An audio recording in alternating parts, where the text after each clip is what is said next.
All right, everyone else, you can go ahead and mute yourself while we get started. All right, thanks, Aiden. I'd like to welcome everyone. This is Kristen Vincent, Chair of the Westboro School Committee. Today is Wednesday, October 21st, 2020. I call the meeting of the Westboro School Committee to order. Thank you for joining us this evening at this remote live stream school committee meeting. Due to the impacts of the COVID-19 virus, some aspects of the open meeting law have been suspended. Pursuant to Governor Baker's March 12, 2020 order suspending certain provisions of the open meeting law, General Law, Chapter 30A, Section 18, and the Governor's March 15, 2020 order imposing strict limitations on the number of people that may gather in one place, this meeting of the Westboro School Committee is being conducted via remote participation.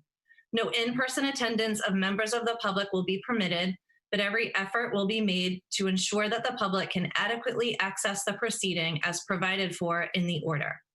Town officials and Westboro TV have worked together to hold this meeting via televideo conference and broadcast it as such on Westboro TV's government channels, Verizon 28 and Charter 192, and streamed online at www.westborotv.org/live-stream-government or Westboro TV YouTube channel for persons who would like to listen to or view this meeting while in progress. Any votes we take this evening will be roll call votes due to the remote participation. And if you would like to speak at a school committee meeting during the citizens request portion of our meeting, please email your requests to school-committee@westborok12.org or email the chair directly at vincentk@westborok12.org. Thank you so much to Westboro TV for covering the broadcast tonight. And as a reminder, a recording of this meeting can be accessed from the Westboro TV website or the YouTube channel after the conclusion of this meeting. We have on with us tonight Superintendent Amber Bach, Assistant Superintendent Dr. Daniel Mayer, Director of Finance and Administration Irene Oliver, Steve Durrett, Vice Chair of the Westboro School Committee, and School Committee members Sarah Dulay, Lisa Edinburgh, and Raghu Nandan, and our student representative Kyla Kamugu, our recording secretary Jen Benton, and staff from Westboro TV who are handling the live stream and recording of this meeting. And also joining us tonight are Anita Salucci, as a librarian at the Westboro High School, Pat Fonts, a member of the Awards Committee for the Massachusetts School Librarians Association, and Brian Callahan, principal of Westboro High School, will be joining us. Alan Edinburgh, Town Select Board member and chair of the Affordable Housing Trust Working Group, will be joining us. And Johanna DiCarlo, our athletics director, will be joining us as well. And our agenda for the evening is as follows. We'll begin with an approval of minutes from October 7th, 2020 regular session. We'll have the superintendent's report and reports from the assistant superintendent and the director of finance and administration. Then we'll have individual school committee member reports. We'll have building project updates and citizens requests, but we don't have any tonight. Then we'll have a presentation of the Peggy Hollisey Leadership Award to Anita Salucci, who is a librarian at our Westboro High School, so we're happy to celebrate that tonight. We'll have a presentation by Alan Edinburgh on the Affordable Housing Trust Working Group. We'll have some COVID-19 impact updates, including a review of the data dashboard, hearing about bringing students from both hybrid days back to school full-time for the Westboro Early Childhood Center. And we'll take a look at district guidelines for transferring between instructional models. We will have a winter sports discussion, and we will begin our budget season with an enrollment update. We will approve the superintendent's goals for the school year, and we do not have a need for an executive session tonight. So we will begin with an approval of minutes from October 7th, 2020 regular session. Do you have a motion to approve those minutes? I can make a motion to approve the regular session minutes from October 7th. Thank you. Is there a second? I'll second. This is Lisa. Thank you. Any discussion on the minutes? All right, we'll do a roll call vote. We'll start with Sarah. Dulay, yes. Raghu, there you go. Nandan, yes. Thank you. Lisa? Edinburgh, yes. Steve? Steve, I think you're muted.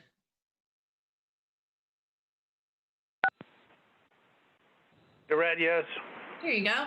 And Vincent, yes, 5-0. So those minutes from October 7th are approved. So I will turn it over to Amber for her superintendent's report. You're also muted, Amber. So disciplined. All right. Thank you to all of you, and it's good to see you all this evening. So just a few specific highlights of some areas that I think are worthy of calling out. I think Daniel and I, over the last week, and certainly since our last school committee meeting, have been touching base around the fact that we continue to see the engagement and the development of kind of our new normal here across district, and how much the opportunity to be in classrooms, to watch student learning, to visit throughout buildings, and to see students engaged, and the opportunities for outdoor socialization and mask breaks where students are really getting a chance to connect and see each other. The sense of their emotional wellness feels really, really good to see, as well as just to hear students laughing and engaging and talking together all throughout the district as we've visited. And I think we've been talking about the fact that you see, as everyone has gained comfort with implementation of routines, what feels like just a very typical school day beginning to evolve. And that's something that I think is a huge celebration, given all the complexities of this year's implementation. I think as well as we're visiting through buildings, I've been able to wave at remote Zoom meetings, you know, where a teacher is in their classroom working. And as we've been visiting around, I've been able to go in and touch base with them and talk about their remote students and have a chance to wave at their class. And so those things all feel like the way we pictured the year, and to see it coming to fruition with some good rhythms of emotional wellness in terms of students. I just really want to acknowledge and thank our faculty on the ground for making that happen. Additionally, I want to recognize and celebrate that we held yesterday our reception for teachers receiving professional teacher status. Many of you were able to join us for that. We had 36, I think, Daniel, faculty who were receiving their professional teaching status, which is basically across the 3 years of their rigorous entry and training with us, were invited to extend their relationship, and the acknowledgement of professional teacher status looks to recognize that you are really fully trained and ready to steam forward with your leadership engagement and the things that you bring to Westboro students and faculty. I think it's really important to note that this was a large class for us, and that they came in, because even teachers kind of come in groups that feel like classes to Daniel and I were, and to probably you when you saw greeting them, and now 3 years later, they're built into the fabric of the district. You know, in the time, there were people amongst us in that group that were hired that have implemented the Borough program and the development of the Sugar Shack, and that dynamic 18 to 22-year-old innovation program. Several of the faculty that were on the ground at the beginning of the innovation of the preschool as a fully inclusive model of instruction that other people are now visiting to see our instructional model. You had faculty there, a group who had come on board at a time when we were innovating the wellness department, and they basically did all the curriculum writing to implement the objective goals that you voted during that departmental review. It's just exciting to look throughout that group of colleagues and to see so many of them that are providing vibrant leadership energy and really dynamic instruction across our district. Mm-hmm. So for me, a particularly strong highlight of the week.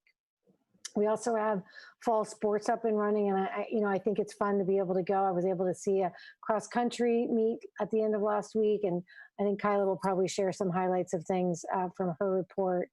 And I also just want to acknowledge that Johanna and I did attend the Board of Selectmen the other night, and so I'll be completing her report tonight. She's out so often. I told her that I was confident that I could provide tonight's highlights of that discussion and save her an evening out. So I'll be doing that report when we come to it. And that's my report for tonight. Great, thanks. I just want to clarify, you were at the Board of Health meeting, not Board of Oh, Health. Yeah. Thank you. Board of Health. Yes, I was at the Board Yeah. of. There's so many boards and meetings they're like running together. But thank you. Yes, Board of Yeah, Health. sure. Yeah. Okay, that's great. Yeah, good. Good. Give her a night off. That's good. Maybe she's probably going to be at a game anyway. So thank you. Daniel, do you have anything to share now? Oh, yes, you do.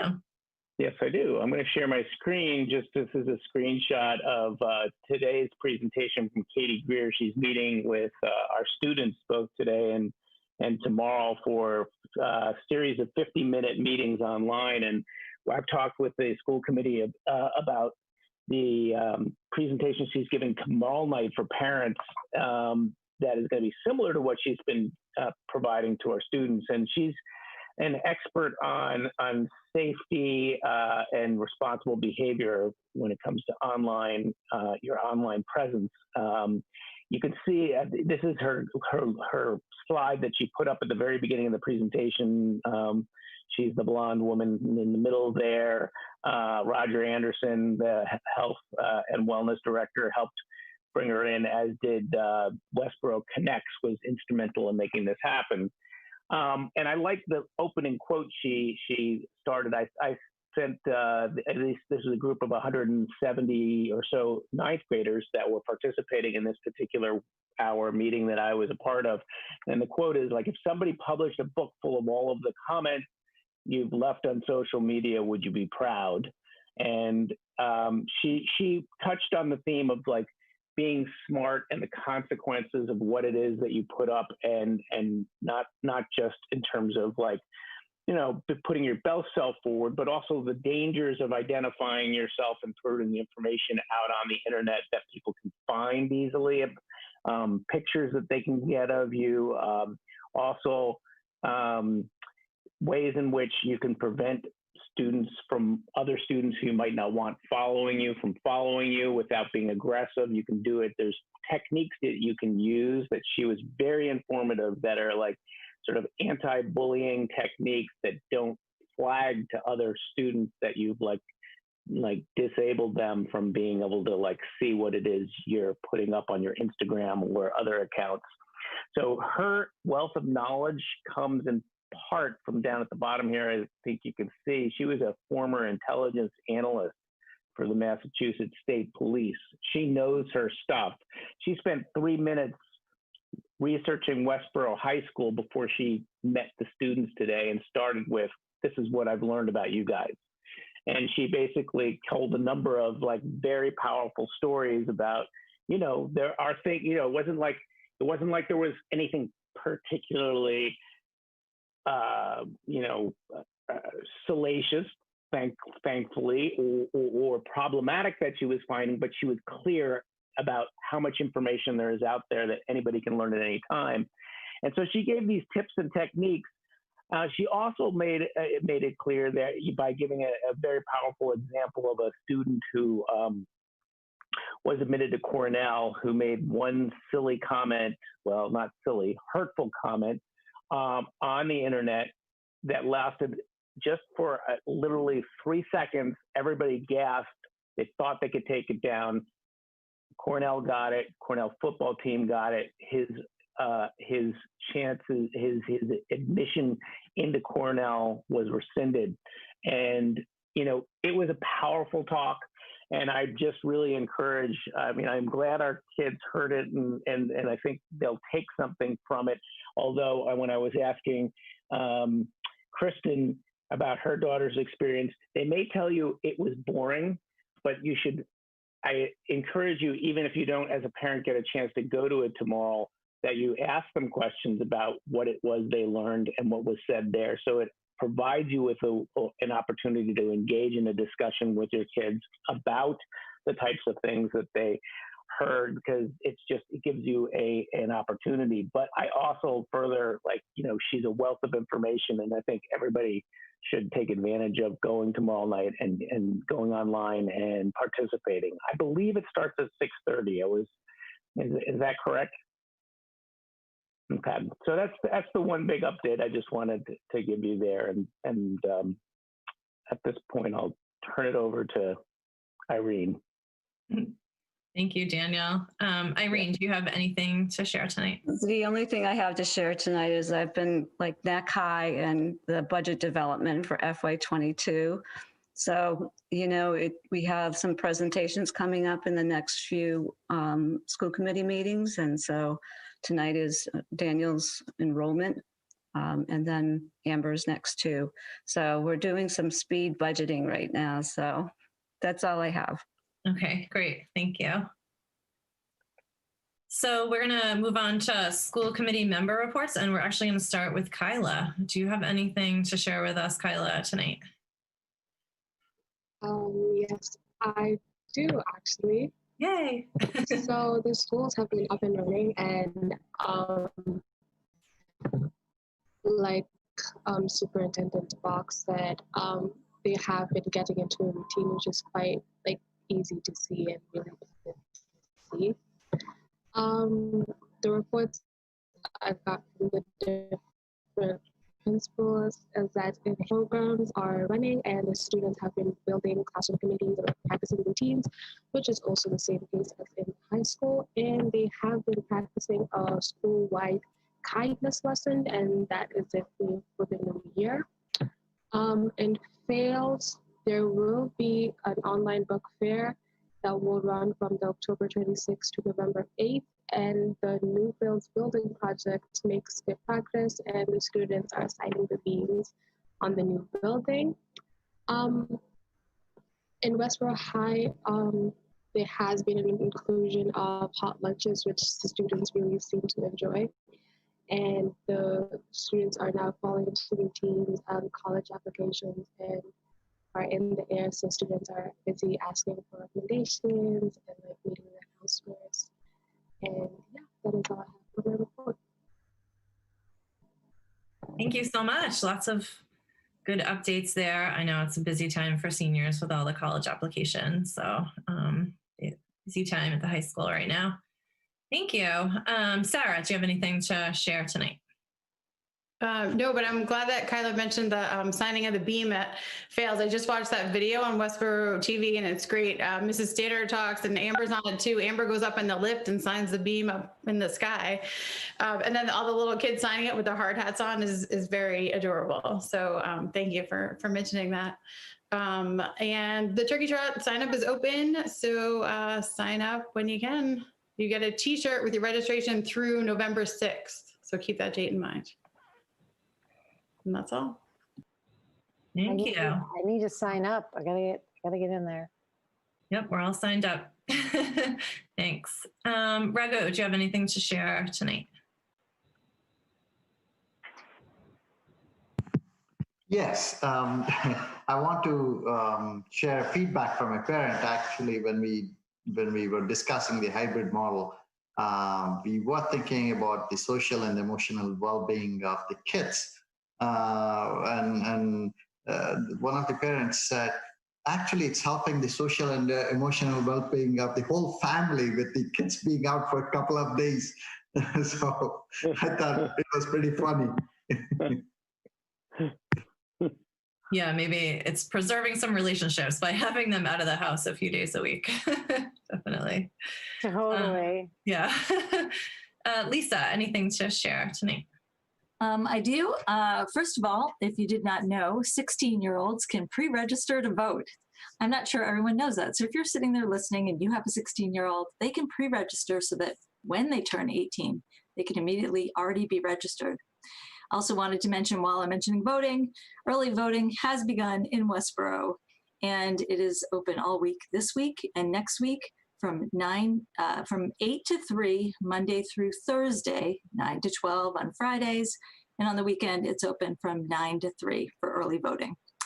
Wanted to give a shout out to Irene Oliver, who's not just working on the budget. I really, really, really appreciate the relationship she has built with NRT, who really stood out this recently at Fails, where also a shout out to Marianne Stannard and the high school for stepping up during this recent incident. I just wanted to say that NRT has been really doing their job so well, and it's made a difference in our town. Everything from when we need a bus out of nowhere, as well as future situations that are so unique to what's happening right now. That relationship that Irene has built has been very beneficial. Additionally, I want to mention the flag football program. Joe Monteverdi, I hope I'm pronouncing his name correctly. He's the president of the Westboro Youth Football and Cheer, has really taken an opportunity out of something that he wasn't expecting, where the regular football program couldn't happen. He's created a flag football program where the coach of the Westboro High School football team, Coach Beveridge, is utilizing his own team to coach flag football for younger players. And this is happening every Sunday, and it's really extraordinary that they've been able to really find a fun alternative to the regular football season. Kids are learning key skills that can be used in every sport, and it's run by several of the high school football team. They're doing a great job running drills and games on the Jimmy Hayes Field, masked with safety protocols in place, and it's just extraordinary.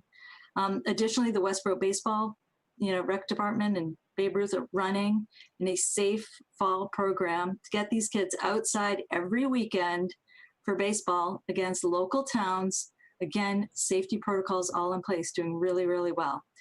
But more importantly, when we talk about social emotional issues and really supporting our kids, seeing joy in the faces of our teens during very trying and distancing times, really fills me with gratitude. And I want to thank the Westboro Public Schools, their fall coaches and recreation department for establishing safety protocols that enable our students to live in a more balanced existence in challenging times. So our kids are not just going to school, they're really doing so many other activities that have been put into place by really great leadership who are doing a great job keeping our kids happy and safe. So just wanted to mention a couple of the things that are happening out there. That is all for this evening from me.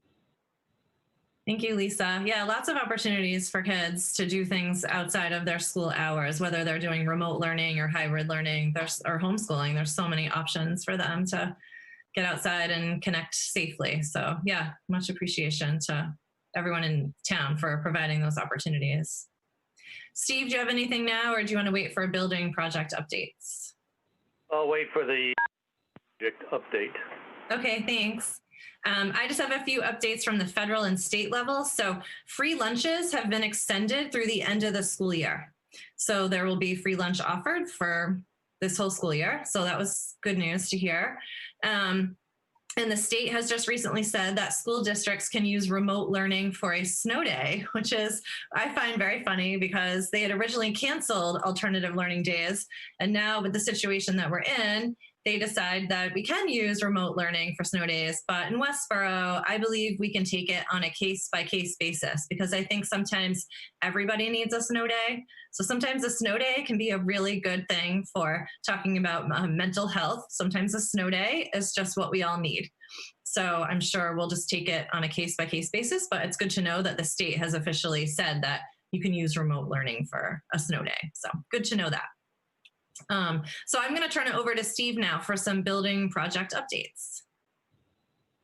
Well, a couple of things tonight. I mean, you heard about the last beam that the building committee didn't feel that we should encroach on the kids that were signing the beam and raising the beam.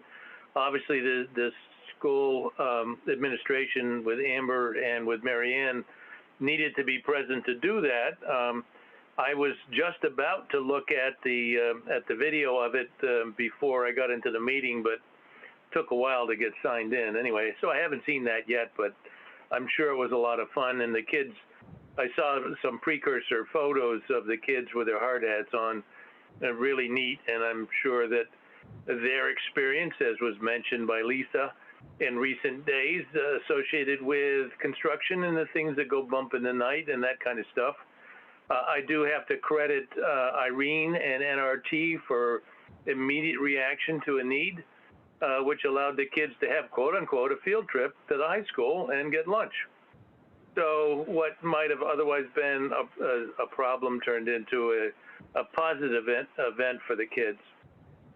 So on a more serious note, progress on the school is now They're beginning to put the deck on the second floor. The steel erector is finishing details around the skylights, etc. We expect somewhere around the first week in November that we'll be beginning with the trades showing up, the people that will be doing the concrete work associated with the decks and so on, which means that the parking needs will begin to expand.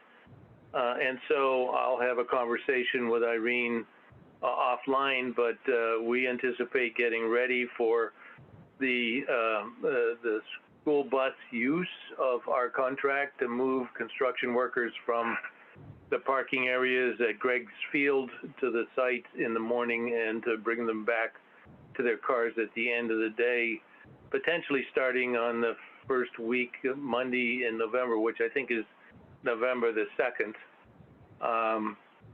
And again, we have to comment as well, follow up on what Lisa had to say about Irene's work with NRT.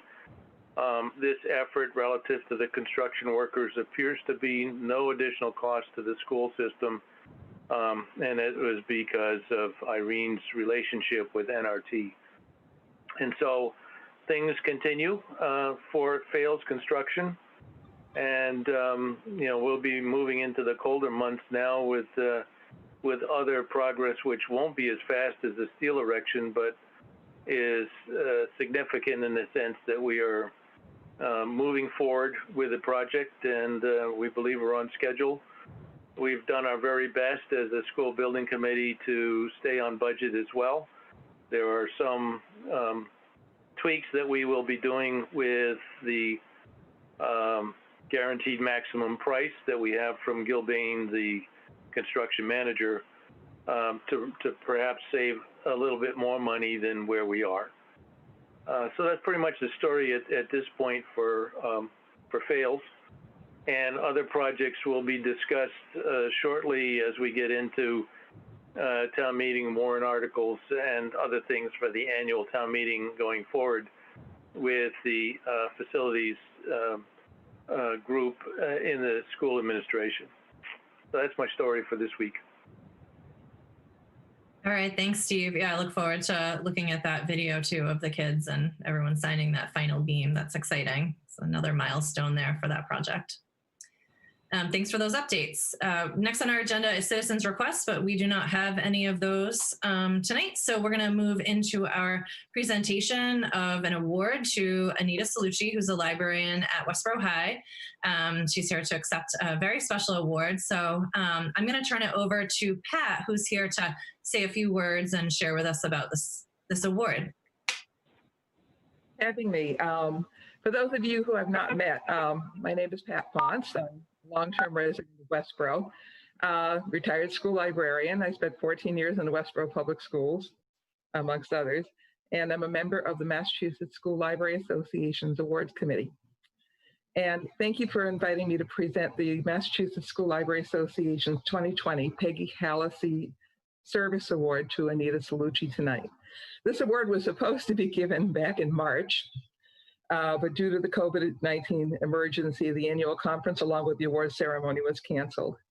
The Peggy Hallisey Leadership Award honors a member's longstanding leadership in school librarianship in the state, regional, and national level. This award is the most prestigious award given to an MSLA member, and as you will see, it's well deserved. The Massachusetts School Library Association has named Anita, teacher librarian, Anita Salucci, teacher librarian at Westboro High School, as the recipient of the 2020 Peggy Hallisey Service Award. This award honors a member of the Massachusetts School Library Association who has been a leader in school libraries during the course of their 10+ years career, demonstrating an exemplary commitment to 21st century learning and the advancement of school libraries through leadership of the state, regional, national level. In her nomination of Anita for this award, Amy Short, who is the Assistant Director of Library Media Services in the Cambridge Public Schools, stated, "When it comes to supporting the social and emotional well-being of students or implementing inquiry into teaching and learning, Anita Salucci has been on the forefront of our profession. She surely, she truly embodies what it means to lead with commitment and compassion." As a teaching lecturer for the New Hampshire's Plymouth State University, Anita teaches an online course for children and young adult literature with a focus on social justice and diversity. Anita is currently a director of the New England Region 1 of the American Association of School Librarians. She's on the board of directors, and she's a past MSLA, Mass School Library Association Advocacy Co-Chair, and a past president of the Massachusetts School Library Association. She is a guided inquiry design practitioner and has published a chapter in a book called Guided Inquiry Design in Action, High School. Anita has also published articles in publications such as School Library Journal and Teacher Librarian, and is a monthly columnist for the School Libraries Connections Full Voice.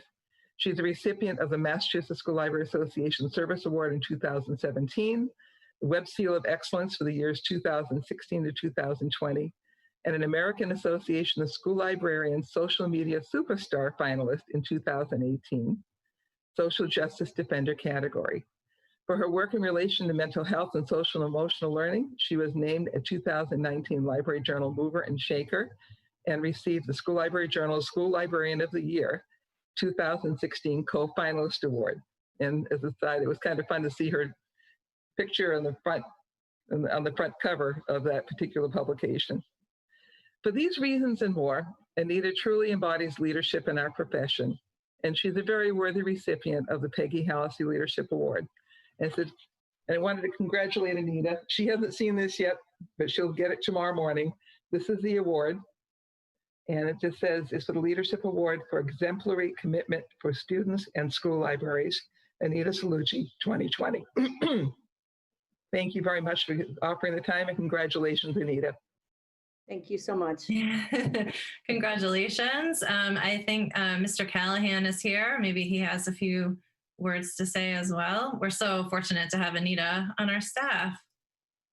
We sure are. And that was well said, Patricia. And not sure I could follow up with all the accolades, but let me just, try to say, I think libraries have been around for close to 5,000 years. I think there's evidence that they began collecting knowledge and documents as early as 2700 BC.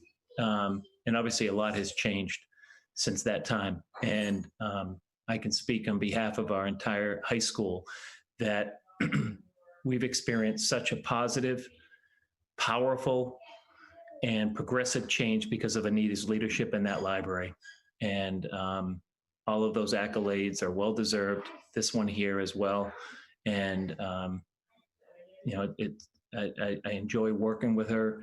And most importantly, that library at Westboro High School remains such a vital part of our high school and our culture. And even with limited access because of COVID, it nonetheless has kept that because Anita is bringing herself outside of the library into classrooms and into areas where kids and teachers are. So it's a great center for learning as well as acquisition of knowledge, just well done in the 21st century. So Anita, congratulations. And please know you have the full recognition and acknowledgement of your hard work from the administration and the staff at Westboro High School behind you. Thank you so much, Brian. If I may say something. Yeah.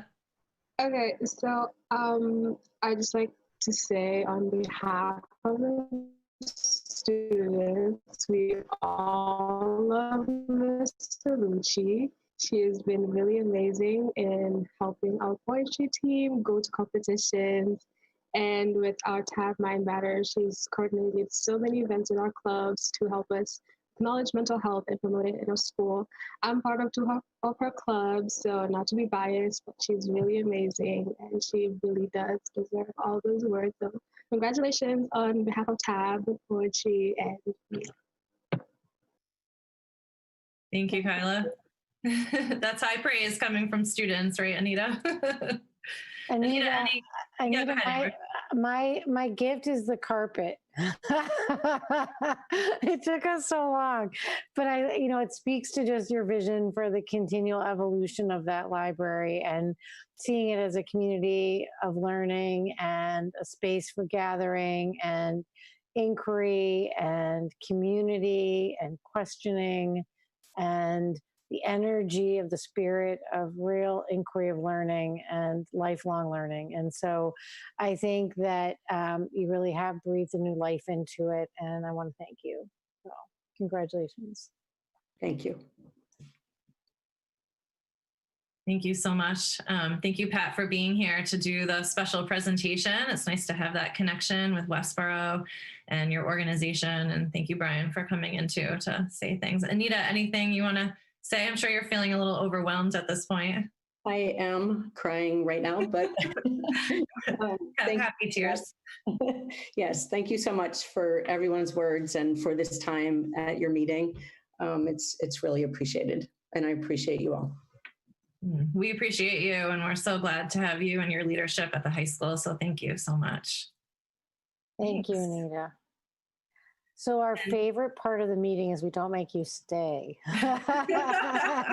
we let you enjoy being here for as long as you like, and then also acknowledge that it's perfectly fine then for you to head out for your evening. And we wish you well, and thank you so much. And Patricia, so much as well that you pulled this forward at a time when it feels like the right time to have awarded this, when we could bring the emotional energy of celebration to it. So your timing was perfect. Thank you. Thank you so much to you, Pat, as well. All right. Good night. Thank you so much. Thank you. That was really great. All right, so moving on in our agenda, we're a few minutes early, but I think that's okay. I'd like to welcome Alan Edinburgh here to our meeting. He is a Westboro Select Board member and also chair of the Affordable Housing Trust Working Group. And he is here to give us a presentation about that committee and the work that they've been doing in Westboro. So welcome, Alan.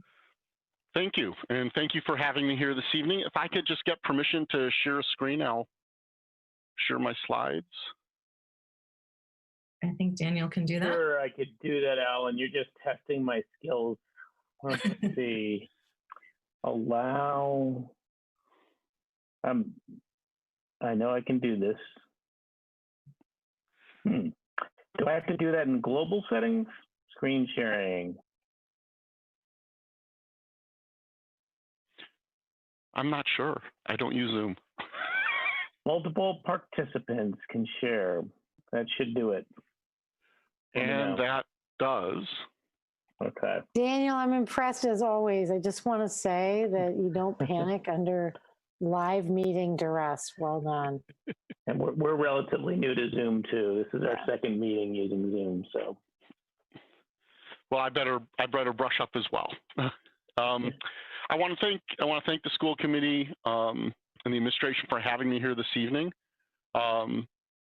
Concerns about housing affordability are a consistent theme that we hear from residents. In fact, with broad input back in the spring, summer, and fall of 2018, the town's strategic plan listed housing affordability as the #2 priority. And really where it comes into play is that we as a community want to make sure that people can afford to live here, that our downtown, our businesses, our entertainment, our restaurants are vibrant, and that our sense of community is healthy. And housing affordability helps all of that. So with the desire from the strategic plan on 2 initiatives about creating an affordable housing fund and developing strategies to ensure housing diversity, the Affordable Housing Trust Working Group was created. You may recall back in January of 2020, the Board of Selectmen hosted an affordable housing forum. We believe that was the first time ever that all of the stakeholders in housing and housing affordability were in the same room to discuss the issue. And as an outcome of that, this working group was created with a mission to determine if a housing trust fund would be a good step forward for Westboro, and if so, what would that look like and how would it operate? I believe it was shared with you, or we can share with you. We have a detailed analysis of affordable housing with our action items. The result of our work is that Westboro would benefit greatly from having a municipal affordable housing trust. So this evening, I'm going to talk through some of the concepts and really about what we're looking to achieve here, and then we'll have time to answer any questions you may have. First is a basic understanding of what affordable housing is, or housing affordability is. And so through the U.S. Department of Housing and Urban Development, housing is considered affordable if no more than 30% of a gross household's income, or a household's gross income, excuse me, is spent on housing, which would be mortgage payments or rent plus utilities. If you exceed that 30% threshold, you're considered cost burdened. If you exceed 50% of your gross income for housing, you're severely cost burdened. And so while Westboro, when we compare with our data dashboard towns, which are both surrounding communities and other comparable towns in the state, we're about average as far as the level of burden or severe burden with respect to housing costs. Nevertheless, right now, with the most recent data, which ended in 2018, over 40% of renters and over 16% of homeowners are either cost burdened or severely cost burdened when it comes to housing. And so while we're about average among our comparable communities, it still indicates that too many households are struggling to rent or own. And so an affordable housing trust is designed to be a key part of that solution. The trust provides a structure, funding, a management system for projects that improve housing affordability. It's a public entity that we're going to ask a special fall town meeting on November 7th to adopt as part of our town's bylaws. And the trust itself operates as a real estate trust to create, maintain, and preserve affordable housing, as well as participate in other projects around housing affordability. And so when we think about some of the things that a housing trust can do, it really has 4 types of activity. It can acquire properties and make them affordable, can create new affordable housing, can preserve existing affordable housing, and as I mentioned earlier, can support affordable housing and housing affordable initiatives, which may not have anything to do with specific housing units. It can be things such as participating in first-time homebuyer programs and providing down payment or interest rate reduction assistance in partnership with several nonprofits that do those types of programs in the state. So by using a mix of these activities, the trust really is designed to address a wide range of housing issues, and that includes both what we typically think of as affordable housing, which is the subsidized housing inventory, as well as the broader needs of workforce housing. And I'll provide a little bit of definition along those lines down the road. In addition to grants, gifts, the housing trusts can receive funds from the town. We'll talk about that, always by a vote of town meeting. They can also come from the Community Preservation Act, inclusionary zoning requirements, as well as mitigation funds from both commercial and residential development projects here in town. To get a sense of what some types of projects that other housing trusts have undertaken over the past few years, Norfolk, which is a smaller community than ours, their housing trust focuses on purchasing homes at market rate, updating them, and then offering them for sale as perpetual affordable units. Yarmouth partnered with a private nonprofit developer to acquire and convert a former vacant hotel into 69 affordable apartments. Norwell took their old police station, which was deemed surplus, and converted it to 18 units for senior citizens. And Westport had town-owned land, and they've partnered with a private nonprofit developer to build 50 new affordable units, net new units in town, that are a mix of family and senior housing, a mix of subsidized housing and workforce housing as well. And so why do we feel now's the right time to create an affordable housing trust for Westboro? Well, first of all, as we'll get to in a moment, we have available funds so it can start working and making a difference. But more importantly, we know that residents on fixed incomes want to stay in town. That's probably the most feedback we've received as part of our process over the last several months.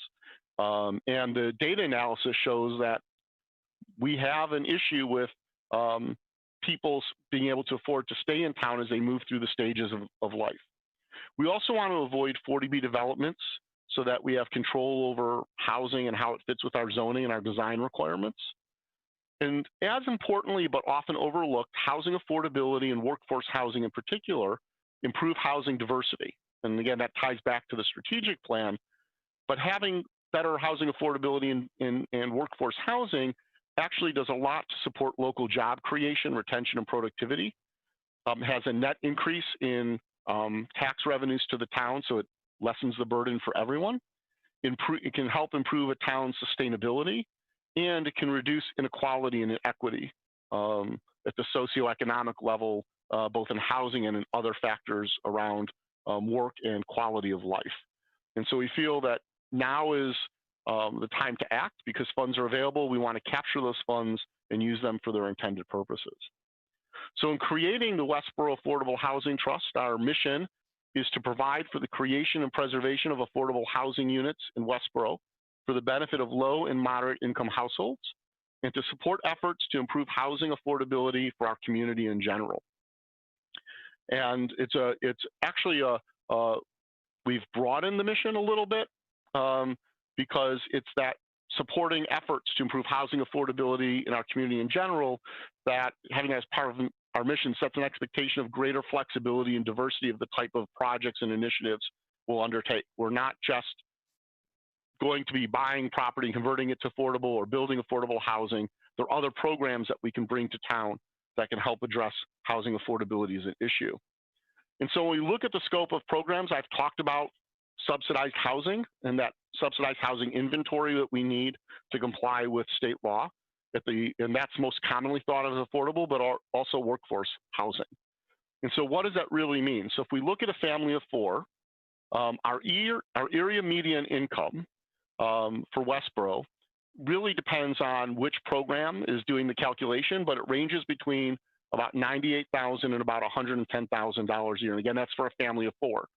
That area median income is less, obviously significantly less for a person, a 1, 2, or 3 person household. It's more and higher for larger households.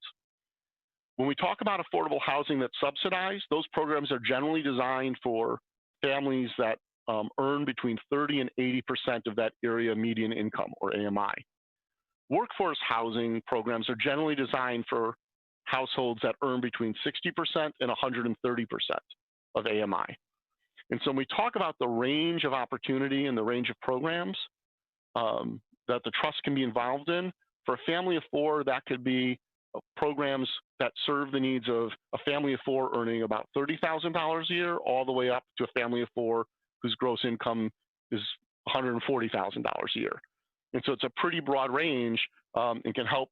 And so we have the ability to help a very broad set of needs. And so where does the money come from? Most money for affordable housing trusts would come by votes at town meetings. So again, each time the housing trust is going to receive funds, it's a town meeting vote. People remember back in June of this year at our annual town meeting, we created 2 stabilization funds to capture not only specific zoning mitigation payments from the Del Webb Chauncey Lakes project up on the former state hospital grounds, but also a general fund for mitigation payments from that project and other projects as well. Should Westboro decide to adopt the Community Preservation Act at any point in the future, a component of those funds are required to be used for affordable housing. The trust can be a recipient of those affordable housing funds. And there are some communities that, to support a specific project, might make an appropriation out of free cash or tax levy. I can say that's not part of our anticipated plan for funding the trust. Additionally, the trust can receive gifts, bequests, and grants of cash or property. There are activities the trust can do that generate revenue that can be used to fund the trust, and the trust has the ability to sell assets, whether it's real or personal property, to raise funds. And so there's a diverse way of funding, and we're fortunate that with the Del Webb Chauncey Lake, there's money available, some of it specific to affordable housing, others where that's been the stated intent for some of those funds. So we have those available. Now, under Mass General Law, affordable housing trusts are completely independent government entities. However, the law allows the town to restrict or expand the trust powers. In starting with our affordable housing forum in January and the feedback we've received as part of the process, our belief is that our town would like some degree of oversight of the trust above and beyond what's required by state law. And so we have put in 3 conditions where a decision of the trust would require a majority vote of the Board of Selectmen as well. That is really any single transaction that would commit over 50% of the trust assets or would involve the sale of trust assets that exceeds 50% of the current assets. Similarly, at any point in time, if the trust has multiple projects going, once the committed assets of the trust reaches 80%, every additional project that would commit additional assets would require Board of Selectmen concurrence. And so what we're saying is if there's a particularly large project, we'd want concurrence on that, or if there are a number of small projects and we're reaching the point where the trust might utilize 100% of its assets at some point, we'd want the oversight there as well. Additionally, the trust will do an annual report to the Board of Selectmen and the town, and there's, by law, there's an independent third-party audit annually of the trust's finances and operations. Now, we know that there are a lot of conceptions and misconceptions about affordable housing and what that means for communities. We also realize, and this again from the feedback that we've had as part of our community outreach, that people are open to affordable housing, but want it to really be part of the community and not something that is apart from our community. And so we've developed 7 guiding principles that that the trust will use to operate. First is to help maintain the necessary SHI with respect to 40B, so that we have control of our zoning, of our design, of our housing density and location and housing types.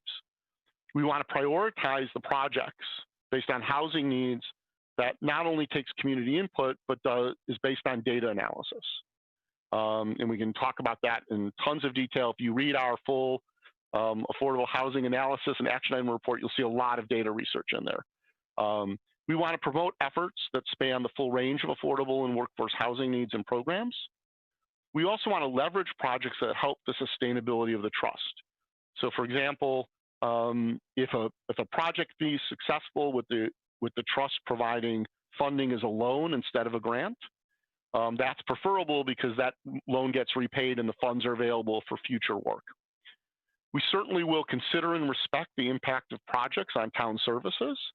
Obviously, that is the school department, it's public safety, it's public works, it's traffic, the whole range of expectations that you would have from any sort of development around housing, even if it's a project that's reutilizing existing housing stock. We want the trust to respect and reflect the architecture and styles of housing in our neighborhoods. And this really goes to the misperception that affordable housing is high density everywhere, which it's not. In most areas of town where affordable housing exists, if you walk down the street, you would have no idea which home or which building was affordable or had affordable units and which ones did not. So certainly any project we would undertake would respect the style of housing in the neighborhood in which it's being located, both from size and nature as well as even the construction style, so that it fits in and we help maintain the visual and aesthetic characteristics and the zoning characteristics of our town. And finally, we want to work cooperatively with all town boards, committees, and departments. There are many, many stakeholders when it comes to housing. They're even more so when that housing is affordable. And so we know we need to be part of the existing processes and board and committee work as well. As part of our process, we've done a lot of community outreach. You may have seen our posts on Facebook and some emails that have gone out to some of the various distribution lists.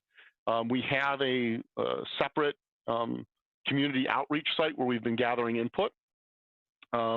Based on that input and the data analysis, we've established 4 initial priorities for the Housing Trust. One is to keep the SHI above the required threshold.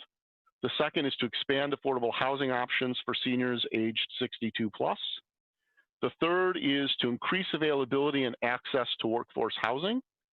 And the final priority is to preserve existing affordable housing units. And that is there because we have affordable housing stock that's aging, where construction code-related issues with the property, as property's age, could make it ineligible as affordable housing.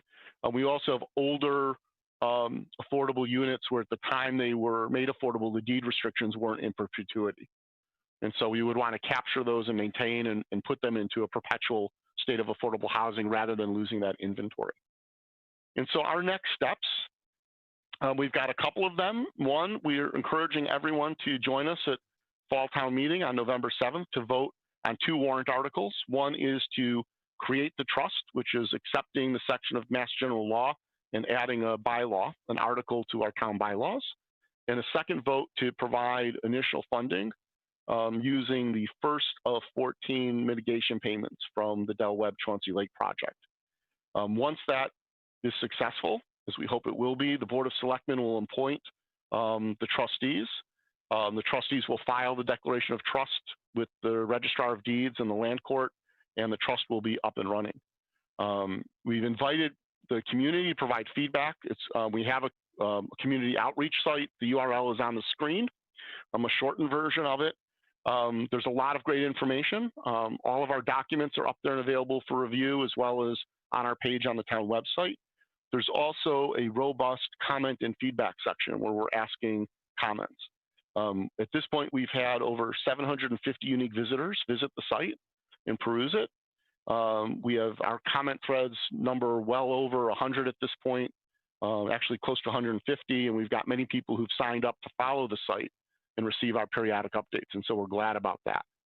At this point, I'll stop presenting, and I'm happy to answer any questions, and I have supplemental data slides. If people have specific questions, I can pull up if needed. Thank you so much, Ellen. And just so you know, we did receive your info report, so we have that document. So I started looking through that today too. It's quite comprehensive, and I can tell a lot of work went into this. And kudos to you and your team. I know you have a group there working intensely on this stuff. So. Yep. And Mr. Durrett is one of the members of the team. Yep. We've got a good involved team that's put in a lot of effort and has been willing to meet at 8 in the morning on Fridays, which is a tough, it's the best time when everyone's available, but it's not an easy time to have a meeting and be on your game when it comes to doing this type of work. So I appreciate that very much. Great. So I'll open it up to members who have questions for Ellen about the Affordable Housing Trust or comments. Go ahead, Steve.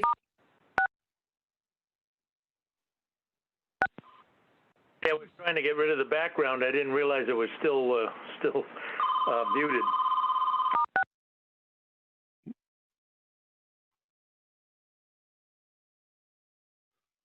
Steve's getting another call. Kyla, did you have something you wanted to? Oh, yeah, I have a question. Yeah, go ahead. So you're talking about making housing cheaper in Westboro. And since Westboro is a really good town and our school systems are amazing, so families from all over Central Mass are moving here to get their children into the schools to give them better opportunities. And these are mostly first-gen kids, people who are from different ethnic backgrounds, and they have different and lower incomes. So my question is, what are the steps being taken to help low-income families take the financial burdens off? Because considering the cost of the town and the cost of living in Westboro, it's significantly higher due to the amazing schools and the rising property tax. Okay, so with the creation of the Affordable Housing Trust, we have several things that we can do. Obviously, we can increase the number of affordable housing units that are available, and the state has guidelines for how people, whether it's a rental unit or a unit for ownership. There are 2 different lottery systems that work that qualify families for that housing and participate either in being in line to buy an affordable unit at Westboro or to rent an affordable unit. But there are other things that we can do. We can, for example, and other housing trusts have partnered with nonprofits to offer down payment pay down programs or subsidize mortgage to lower the monthly interest, lower the interest rate on a mortgage to make it affordable. And if the trust were to get involved in buying property and reselling as affordable, then the trust would take responsibility for making repairs to the house so that when it's sold, it's in great condition and the maintenance costs on the house are lower. So there's a wide range of programs. One question we get asked often is about property taxes. And the way property taxes are calculated off of affordable housing is that the housing still has a market assessment value, but the property taxes are calculated off of the affordable sale price. So if you have a, hypothetically, if you have a home that's market value is $450,000 and the Department of Housing and Community Development says for that size home in our neighborhood where it is, the affordable price of that should be $205,000, then that's what it would be sold at to an eligible family. And the property taxes they would pay would be based on that $205,000, not the $450,000. And so the savings based on the purchase price of the house affect other and help lower some of the other costs of home ownership as well. Hi, Alan. This is Raghu. So my question is there any program to have preference for people who are working in the town, like teachers and police and firemen who may be qualified for these, and if we can provide some kind of a incentive, to make a preference for them, that would be a good thing. There are programs that allow for residency or work requirements, and those will be investigated. We're aware, for example, that the city of Boston just allocated funds to subsidize first-time home buyers, and there's a requirement that those home buyers have been they're first-time home buyers and that they've been renting for at least, I believe, 2 years within the city or 3 years within the city of Boston. So in addition to the income and the personal asset, there was a residency requirement. Some of those requirements can be very tricky to define and implement and still remain within the bounds of the law and the Massachusetts Constitution, which requires fairness and equity in these types of programs, but we would work with expert counsel and get expert legal advice to do those programs. And part of our research was, one of the items we did in research was, without identifying anyone personally, the town provided us with a list of the number of town employees by zip code. And using those rough approximations, we saw what percentage of town employees commute from out of town and how far are they commuting each day. Because workforce housing is often first thought of is for town employees, police, fire, teachers, but it really also applies for your mom and pop store owners, your retail clerks, your salon owners, all the small businesses that you want to keep in town. We want to be able to have our town be affordable for those individuals as well. So just a sidebar comment to the general discussion, and that is we have to vote the trust at the town meeting and the bylaw that goes with it as the first step to be able to then have the town manage its affordable housing going forward. As has been said, we are above the threshold of 10% for affordable housing, which is in the area. Not many other towns are at that threshold, but it allows the town zoning to become part of the planning process when we are above 10% and the town manages its affordable housing stock in ways that fit, if you will, the preference of the town and still provide the benefit. Alan has outlined a number of those in this discussion, but the important part is to get the system installed so that we can manage what the impact is on the town going forward.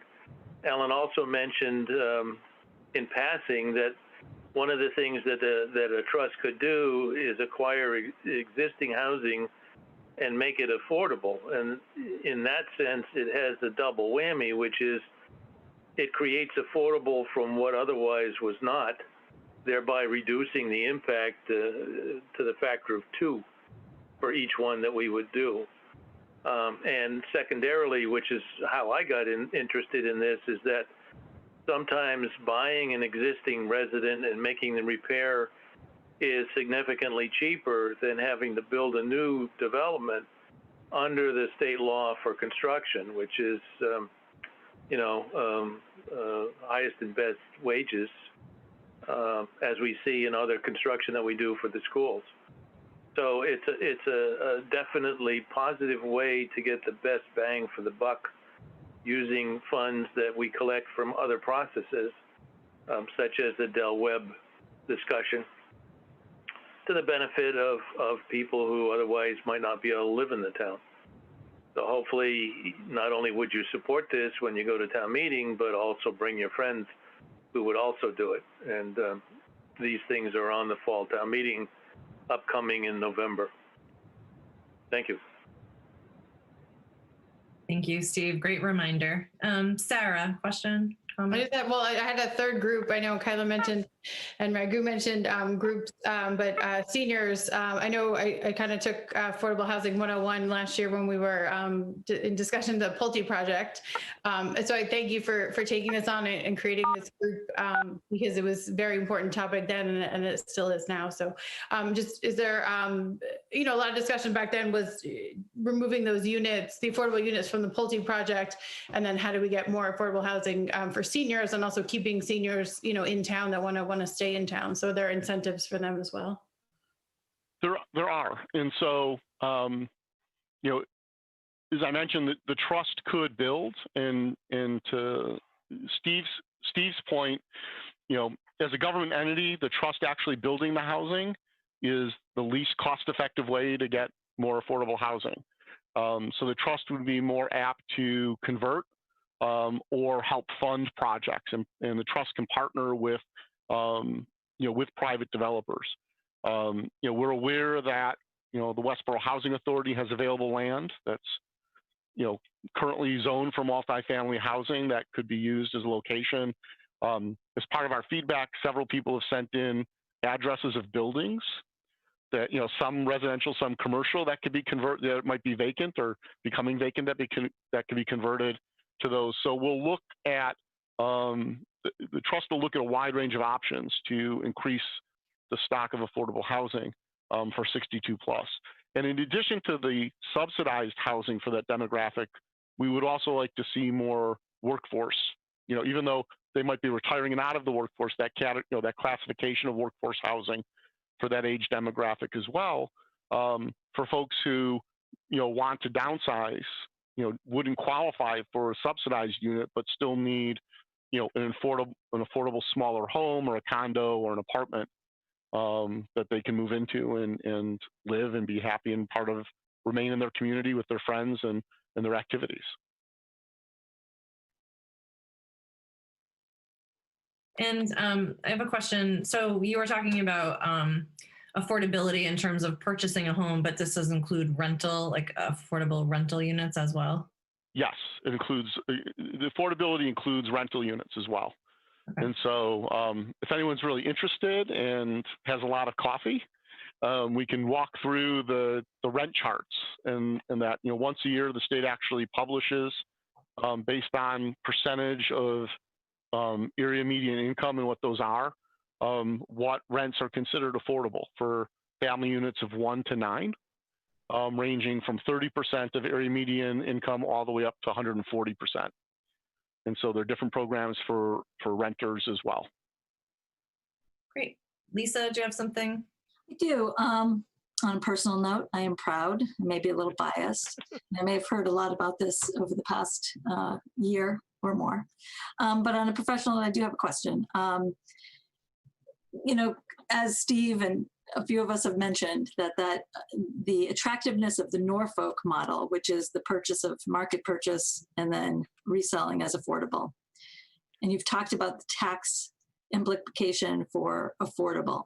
I'm curious about, and at the same time, the reason that's so attractive is to decrease, rather than increasing the number of people, which would in effect increase the number of services for schools, DPW, fire, police, et cetera.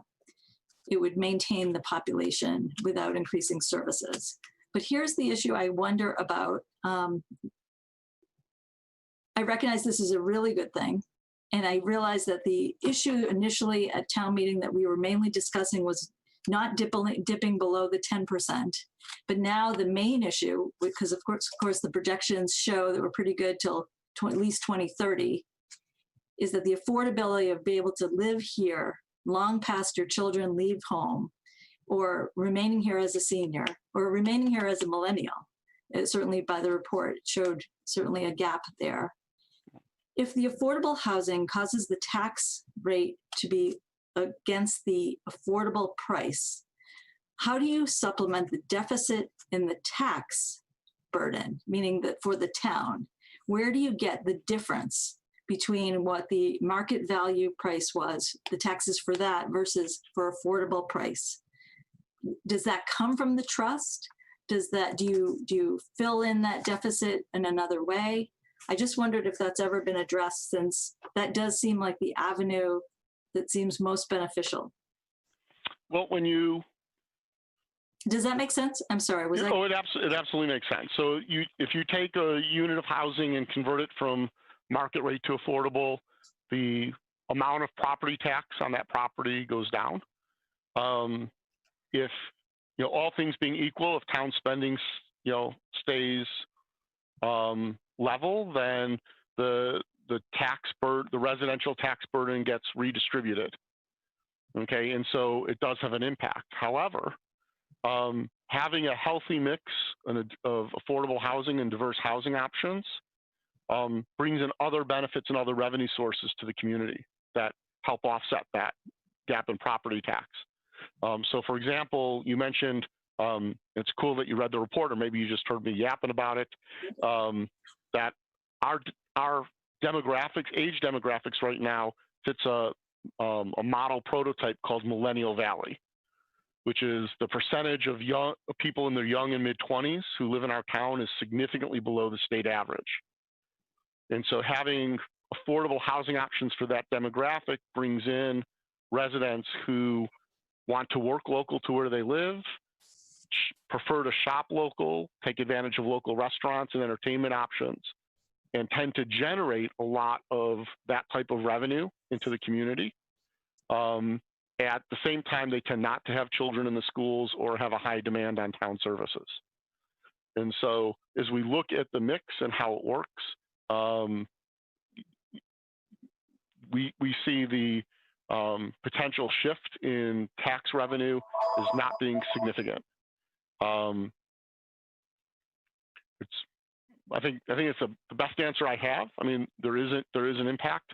What is interesting is part of our data analysis. One of the things, and I want to thank Ed Bain, a member of the committee, for doing this. He worked with, I forget the name of it, worked with a nonprofit foundation that actually did a data analysis and a population study and projection for Westboro. And for a number of factors actually shows the rate of population growth in Westboro continuing to diminish and eventually level off, in part because we don't have that much land, for net new development of housing stock. And so we're not that far away from reaching a saturation point. So. Thank you. No, that answers it. I mean, looking for new revenue streams coming from the populations that come in. And, at the same time, recognizing that 60% of residents are burdened or severely burdened by their housing costs is really an astounding number to look at. And we really do have to find a way of transferring that, or leveling it off in some form so that it's an affordable place to live. So thank you for the report, really, and to your committee, because it's really quite extensive. And those who haven't read the report, it's on their website. And yes, I did read it. It's intense. One comment I'd like to make about the idea that we, will have built out, if you will, the town in regards to the open land that's left. And of course, that was the thought when I was on the planning board in the 70s and 80s, which was that we would have been reached build out relative to our zoning at the time. What has happened in the meantime, though, is that zoning has changed and Chapter 40B came along, and so the increase in the town's population continued.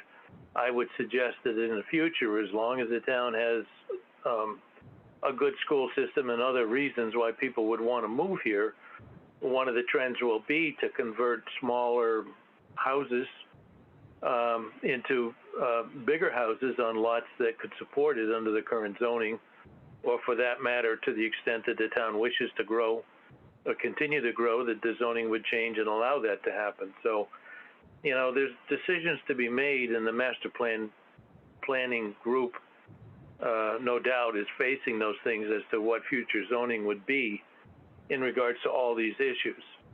But, you know, clearly, it isn't necessarily static. It would be under the current rules, but the current rules can change and allow continued growth in the town. If nothing else, just going vertical. You know, and that's of course what happens from, you know, one-horse towns, if you will, that turn into cities. So I wouldn't say that we're done. It depends upon what the, you know, what the town fathers and the town meeting wishes to do in the future with whoever's there to vote in the future. So just a sidebar comment. Yeah. Go ahead, Raghu. Yeah, my comment would be yes, I would support it at the face of it, but we need to be careful on burdening the rest of the town population with the tax implications, because you don't want to, for lack of a better word, fill from the bottom and kick out from the top, because you don't want the demographics of a separate demographic of the population to feel that the town is unaffordable from a tax point of view and then start moving up. So that kind of beats the purpose. So if it's well managed, well, I'm all for it again, especially if we can, you know, we can have some kind of a program where we make it affordable for people working in town to live in town. That's really, or working in any capacity, you know, to have businesses in town, working in town, to live in town. That would be great. But at the same time, we need to be careful that we don't shift the burden to the rest of the population, so much so that some portion of the population will think the tax burden is too much and start moving up. So we are already well aware that there is a portion of the population that believes our tax burden is too high. And we certainly, as we move forward, don't want to exasperate that problem any further. And so the impact on taxes, the impact on town services, on town budget, on communities, on traffic, on, you know, the whole gamut come into consideration for, you know, for every project that we consider. I think it feels good too to see the way that has fit in with the master planning and with the strategic planning and the balance. And I like the multifaceted kind of approach to the planning. And I think that I have confidence that the impacts are mapped against a big picture across multiple boards, which I think shows how thoughtfully run the town continues to be. So Alan, I and Steve, and you had a power team on this one. Like, it's really, you know, looking really, really exciting. So thank you. So Kristen, we're not doing a vote. What do you? No, we're just action. No, we're just listening and learning from Alan and learning more about the important work of this committee. And, you know, Alan, you can keep us updated as needed. You know, you have a great person to give you some info about school committee and Steve. So, but, you know, certainly you're welcome back if you know, you want to discuss something that might impact the schools or, you know, get word out to families and things like that. So it sounds like our first step is to attend fall town meeting and vote in this this committee and making sure it becomes a strong part of Westboro. Yeah, definitely. Great. All right. Thank you so much, Alan. Thank you for so having me. much. Thanks. Take care. Yeah, that's great. It's such important work. Definitely. And touching so many areas of our town too. So it's great. All right, so we will move to our COVID-19 impact updates, and Amber has a few things to share under this agenda item.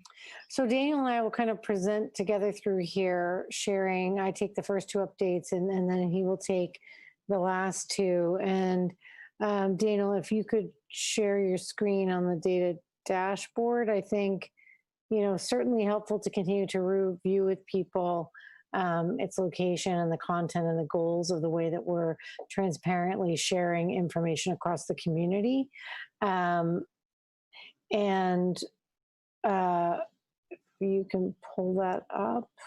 Yeah, one sec. So you notice that we're continuing the methodology of transparency of communication while recognizing the important balance of HIPAA guidelines for privacy. And I think it's important to reiterate here at school committee the tension that exists in a close-knit small community that remains very, very important that our data remains confidential for people in terms of their identities in respectful ways, while we also provide information that builds confidence and transparency with our community, that we are keeping them updated on what we're experiencing.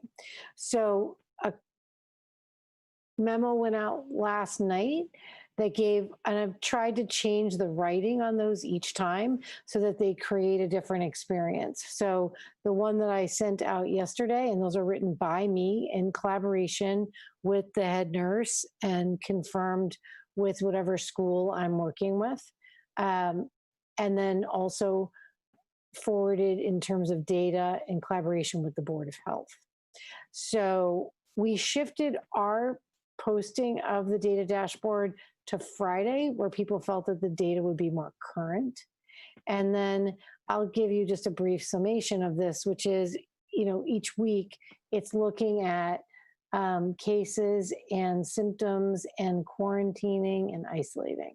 The summation for where we stand, I provided in the memo that went home yesterday, which is currently across district, we have had 8 positive cases of students, all with a different range of experiences around when they were in school, if they were in school. A couple of those cases happened at the very beginning of the year before they had even entered school. We were in the 2 weeks of remote for gearing up. And then hence you've seen the reporting of the other cases that I've been sharing. It represents 8 cases across 4 of our 6 schools. And in all of those cases, we've been able to have students isolate, test, get well, and then cycle back into returning to school. Currently in our data, we have, you can see 1 student remaining in isolation. And this week, when we post the data, you will see the 2 additional students that I put out in the communication yesterday. So this student that's in isolation now, I imagine, will rotate out, and you'll see the current status number. If they are still in isolation, you would see 3 in that number of students in isolation. And we have 1 teacher who is positive, and that was also put out in the communication, and that was at Mill Pond. So I think it's important to reinforce a couple of key details, which is we knew, and everyone knows, that across the state, across the nation, we will have positive cases. What's important is that the protocols of the multiple mitigating factors maintain an environment where we feel we can run the district, provide instruction, and guide students in opportunities to be schooled in public education while keeping ourselves safe. And I think the protocols in the schools feel sound. We reiterate them and review them as needed in different areas and continue to have our safety committee meet.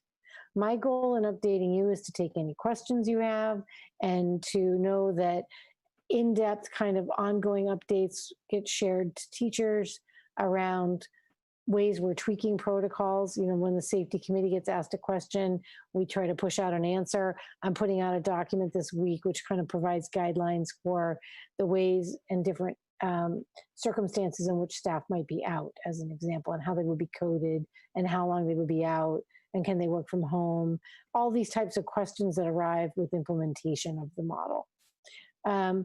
My update tonight is just to open it up for questions that you might have or questions people have asked of you, and I do my best to answer them, just to make sure that we keep our dashboard transparent. And that's my report on the dashboard part of our update tonight, and I would take any questions or comments you have. Thank you. I think the move to Friday as an update day makes sense. I feel like that feels good. I'm sure there's pros and cons to have it Monday or Friday, but Friday just kind of feels like it's, like you said, closer to the data rather than having a weekend and then Monday you're kind of like showing what had happened the week before. I don't know. It feels good that way. Yeah, I would agree. And it's responsive to people that requested it, which I think is important as well, is that the safety committee takes feedback and then responds. Yeah, yeah. Any other questions or comments? Raghu? I had a comment. I would be interested in knowing the level of concern as these numbers start to raise from both the teachers and the students. If there's some way we can get some gauge of it.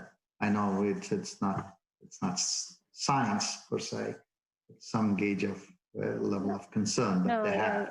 Yeah, that's a very, again, thoughtful question. I would say that in terms of gauging faculty questions, anxiety, thoughts, guidance, improvements wanted, the safety committee is a pretty regular stream of feedback coming.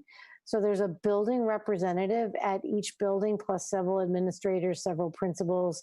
I'm chairing that committee, union representation, different people all coming together. There's probably 15 people on that committee at this point from across district, all coming together to discuss the questions that are being asked and the types of reassurance or change in practice that people are looking for. And I would say, Raghu, that I believe it gives us kind of a temperature check, so to speak, on how people are feeling. And then I think when Daniel and I and administrators are moving throughout the buildings, talking with people and also checking in with principals. I was just at Gibbons today, and Jack and I, at the beginning of each meeting with each principal, I'm asking, what are the areas of hotspot concern, and are we responding properly? And so using those types of checks, I would say that, this isn't going to be a comfortable year. I mean, everything about this has layers of practice that, we all miss the normalcy of life we had, but there is a normalcy of implementation that you see in the rhythm of school. And I think that there are teachers that have commented and different people say, I'm feeling pretty good. Like, I feel like we need to maintain our vigilance, but I feel like school has, a sense of normalcy and we're doing well with the circumstances we're in, is the type of comment we hear. I can certainly, at the next meeting, give you guys a check on the number of questions we see and the ways that people are coming to us to give you a little bit more dashboard on that. Students are, students and families seek out the building level feedback. I've got 2 emails after I sent out last night's communication on people that had a couple questions. And then, mostly they go to the building level and the principals are answering them. So I think families are appreciating the updates, and I think feel like our implementation is fairly stable right now. Thanks. You'll hear also from people. Any other questions on this for tonight? So I just wanted to mention, I feel very good about the process that's in place. I feel, and especially bringing it back to Friday. But just the process of the details, and the protocols in the schools that are creating this kind of data, meaning, we have a complete protocol and for when this happens, when this happens, when this happens, when this happens. And the only thing I'm hearing mainly from parents, which is sort of interesting, is what's happening not on school grounds. And we can only do what we can do on school grounds. And so people have to really keep track of their children and their kids to find out what's happening off of school grounds and be responsible in the way of overseeing,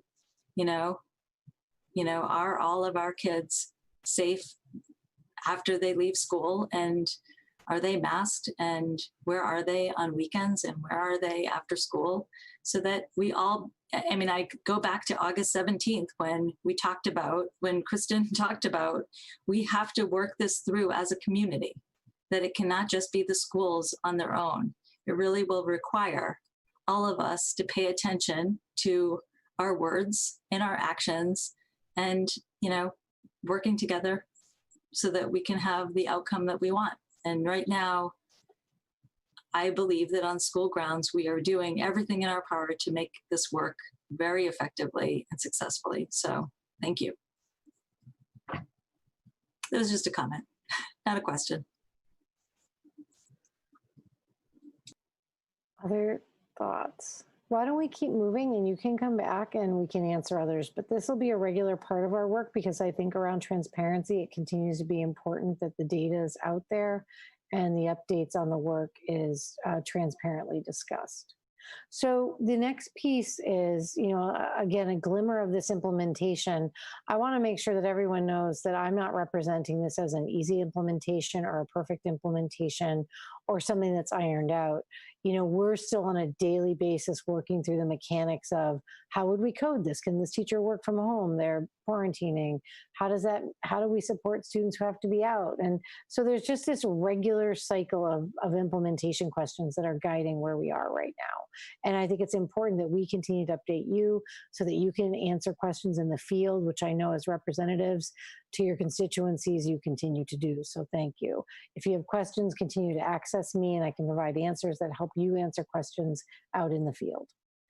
So a piece of good news and an interesting thing that I think is an example of a tweaking implementation is that the Westboro Children's Preschool Early Childhood Center has a balance of students who are currently, they have 53 students who are choosing to do standalone remote for their preschool, where parents are at home with their preschooler and they want a portion of their day to be guided and supported by school.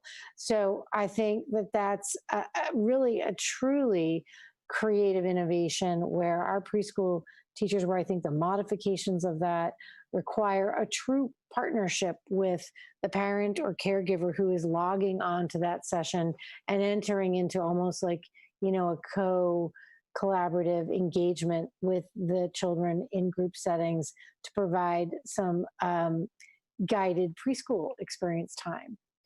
At the same time, we have a robust and engaged hybrid group who are coming in, but because it's a smaller set of cohort students, we're very excited to be able to move in the direction of actually collapsing the cardinal navy separation and bringing in all of the students who have currently requested hybrid for up to 4 days a week so that they can participate in a very engaged preschool setting live with their teachers.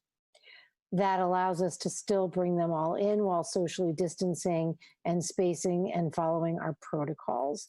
That is very exciting. It keeps the preschool very integrated to the core program of their mission. And so they started that this week, putting out calls and working with families to talk through with them how excited they were to be able to provide that option. We also looked at the fact that should others in the remote continue to decide to shift to participate, if they know 4 days a week, they could come full-time for those 4 days, with the 5th day being remote for all, that we have space to absorb that and take steps forward to make sure that we can provide a fully still 4 day a week preschool setting for all those that are currently engaged in either remote or hybrid. So I'm very, very confident with moving forward. I think we'll continue to watch the good news on that and the impact of making sure that preschoolers are getting the really necessary developmental engagement that readies them for the next step in their schooling. Any questions on that? I just want to give a shout out to celebrate the work of Michelle Palermo, the director of the preschool, and her dynamic team for really very quickly and creatively stepping up to say, this is the direction we want to go. And I just want to say kudos to the early education team. And I just want to acknowledge that we have that beautiful space to bring the kids back. You know, I've been talking to other people about how things we did 3-4 years ago have laid the groundwork for the work that we're doing now. And one of them, I think, is that brand new early childhood center. And their program is so innovative. And I think just, you know, again, support to the work of this district around inclusive practices. I'm very pleased with the direction of this group of families who come in philosophically in a setting where they see every child schooled together with the modifications necessary embedded in typical regular daily instruction. That's where we want our district. So I'm very, very pleased with the direction of that work. Yeah, I'm super excited. And those preschoolers are rocking those masks. And yeah, so then, oh my God, they're so cute. You know, I just met with a woman today who was sewing masks, one of our para educators. And she was like, I forgot how tiny their faces were. She works at Mill Pond. And so she was, you know, came back with much smaller little masks. So lots of good things going on. So I'm going to turn it over to Daniel, who also wants to turn us in the direction of a more complicated discussion where, you know, we're going to, right now we've been working on the response that we need to provide to the required opportunity. I think it's very important to emphasize this. The required opportunity for families to have an opportunity to change models from remote to hybrid, should they want to, or from hybrid to remote. Public educators who are just getting systems in place are not in favor of this. I just want to be on record as saying that this is a DESE guideline that is causing consternation across multiple districts as we face our concerns around a break in stability and the continuity of daily instruction, which we're now seeing starting to occur in both models. So I want to be on record as superintendent before I turn it over to Daniel to say, we believe people should stay in the model they selected. You should commit to the relationships and the decision you made and the class structure that you've been given. And our faculty prefers that. And I want to be firmly on record as saying that. And I think Daniel's going to step you through the conversations we're having about how to respond to that guidance from DESE. Daniel, I'll turn it over to you. Sure. So I'm going to put this into present mode here. And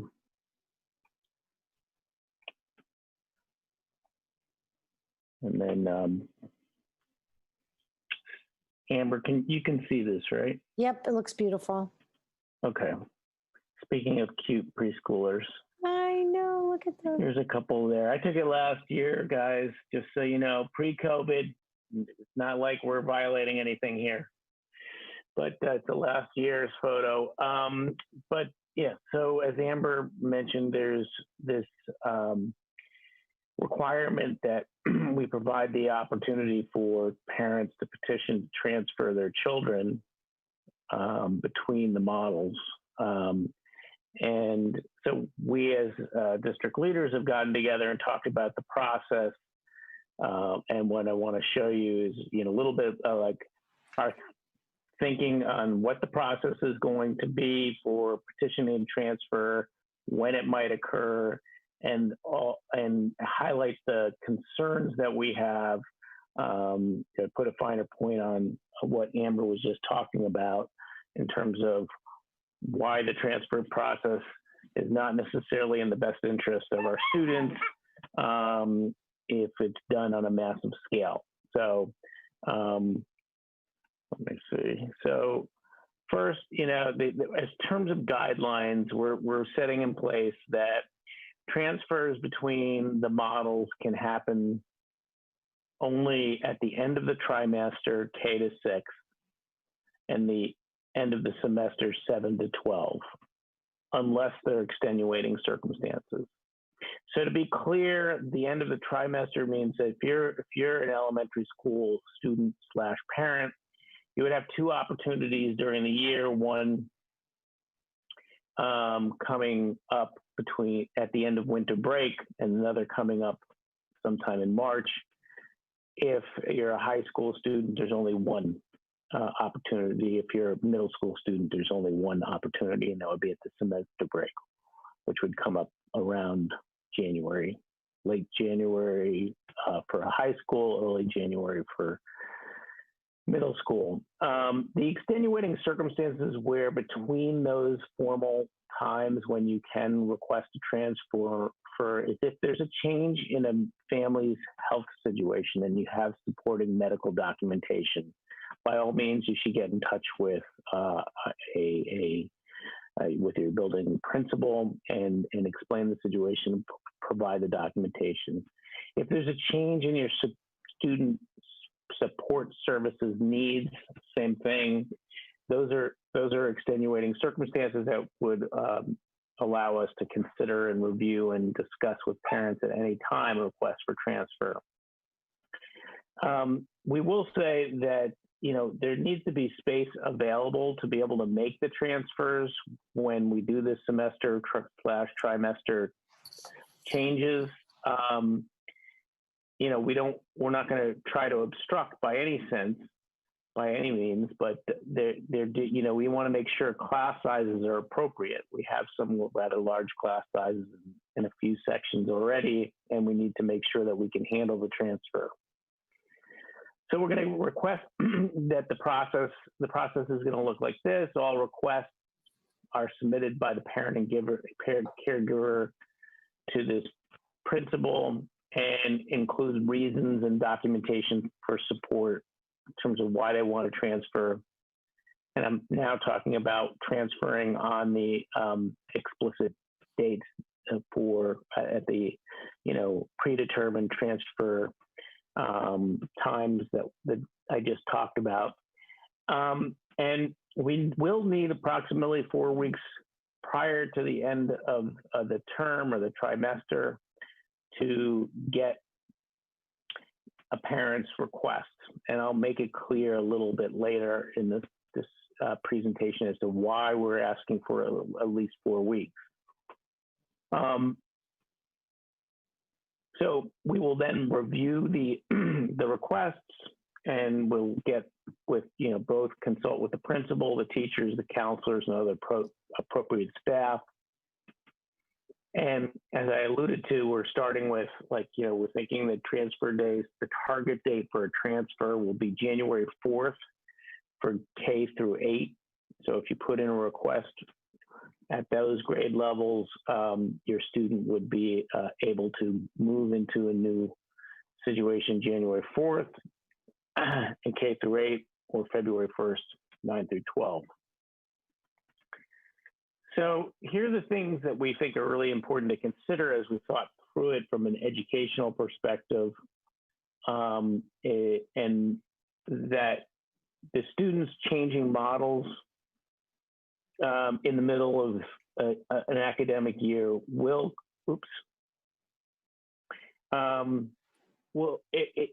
there no doubt will be some academic loss. I mean, as it is, we're in a suboptimal situation in terms of teaching and learning right now. The building of connections with other peers and with the faculty that are teaching your children are essential.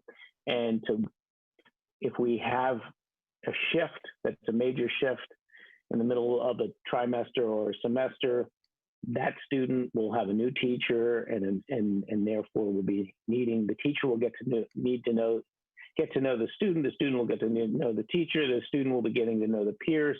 There's definitely going to be a slowdown and a hard transition. It takes several weeks at the beginning of the year to get kids acclimated to the expectations and establish a relationship with their teachers. So We do think that both for academic reasons and social emotional reasons, making that kind of switch is something, not to be done lightly. Also, I do get the sense that the calls we get are now, which and thankfully it's actually not that many from what I'm hearing, from the principals. It's really a handful of parents that have called in, and they're getting nervous. They're watching state data, and we're all getting nervous, and we're all watching state data, and I think that the point here is we're not going to not shut down and go fully remote.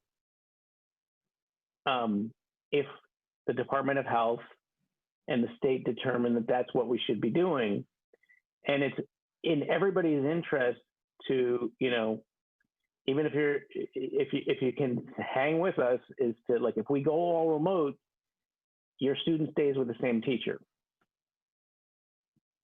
And that's really important, because if you switch and you force us to do a switch at a time that's not, we haven't decided to go all remote, or it's because you feel like you need to make a switch, your student will get a new teacher. And then, but if we go fully remote, you stay with the same teachers. I think it's an important point that needs to be made. The other piece that all districts are struggling with across the state is that if too many requests come in for transfers, we're going to have a situation of bumping that I'm going to explain here, that all students, not just the students whose parents are requesting transfers, are going to be impacted by. So for example, if at grade 5, we have 4 remote sections and 10 hybrid sections, and when it comes transfer time, 40 more students want to transfer into remote from hybrid, we're going to need to reconfigure the entire grade 5. And that would entail going from 4 remote sections to 6 remote sections, and from 10 hybrid sections to 8 hybrid sections. So that in turn means that we would collapse down. When we collapsed from 10 to 8, all the students that are in the 2 classrooms that got collapsed, even if their parents didn't request a change, would also need to change teachers. There's no 2 ways about it. We can't afford to hire new teachers mid-year. If we have 14 teachers teaching, those 14 teachers will be teaching. But if parents put in requests and it's lopsided, we have to reshuffle the deck. Example number 2, Gibbons Middle School, 30 students on Gibbons grade 7 red team want to transfer into a remote from hybrid. We will reconfigure. We probably need to reconfigure the entire red team. And that includes collapsing hybrid sections and moving kids from the red team over possibly to the orange, the yellow, or the maroon team. And I think it's a gigantic jigsaw puzzle, and we will do the best we can under the circumstances to try to accommodate. But we just want to flag very clearly to the whole community how the impact of their decisions, if they move in massive numbers, are going to have on disrupting us mid-year. And that is back when I said a few minutes ago, we need at least a month, if not more than a month, to assess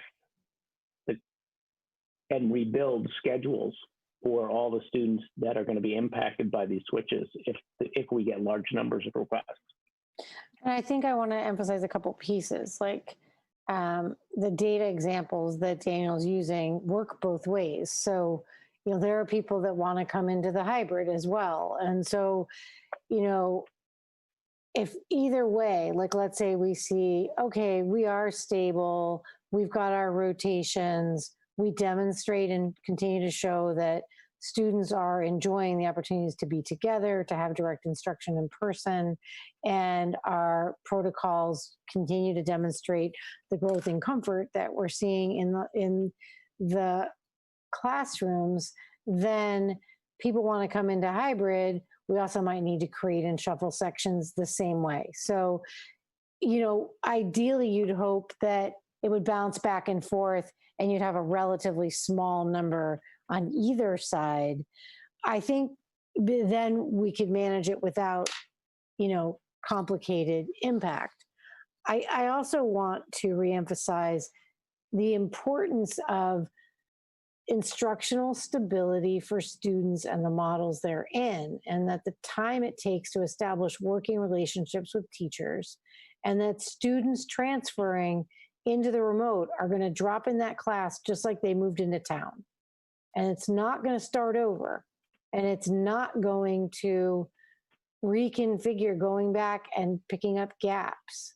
So, if they were in the middle of a learning cycle in biology and they want to change, they're going to get biology however we can provide it. And that change will have gaps. And I think just as we emphasized the importance with families before they selected a model, and why we waited and gave people a lot of time to think, was that it's an important decision. And when you selected to be in remote, you're going to have to commit that you can sustain that level of screen time all year. And if you want to switch because your student is beginning to fatigue on being able to do that much learning on screen, you're still going to come into a new classroom setting where they're going to have to plug into what's going on and figure out how to start, making up what's missing in between. And we're not going to go back and recreate curriculum that we've moved through. So it's an important family decision that really needs to be thoughtful on people's parts. And I'm not thinking that we will be having conversations with families. I will imagine that there will be calls, to ask people, have they really walked through certain pieces based upon our best professional judgment, that if we think it's going to put a student at risk for academic losses, we want to be on record with that family to say, this doesn't feel like a productive change for your child. And we want to have noted it to you so that we're on record that if you've got gaps, we were telling you were going to have gaps. So, this is an important stage in where we are. I think that, the timelines are there. It's a first pass at us giving you updates as to kind of the direction we will be headed. The document that Daniel laid out that we've worked on with the leadership team and then team leaders and different people that have gotten to give us feedback will then be transferred into parent communications that will go out, that will lay out the pieces that we're talking about right now publicly with you. So I guess I would open it up to discussion because I think it's important to surface questions or contributions that you want to make. So one thing I want to clarify, Daniel, on your slide number 2, which is like the first slide. Yeah, I think it's that slide.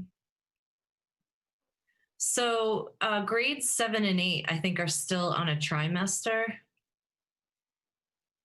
And this says that technically, yes, but we're going to use a semester model for transferring. Okay. All right. That was my question because, okay, got it. Yep. Okay. They're as difficult, if not more difficult, than the high school to schedule, given the specials and electives and. Okay, got it. Yep. Yeah. And so but then the deadlines are for January 4th, K to 8, and February 1st, 9 to 12. Is that saying? Okay.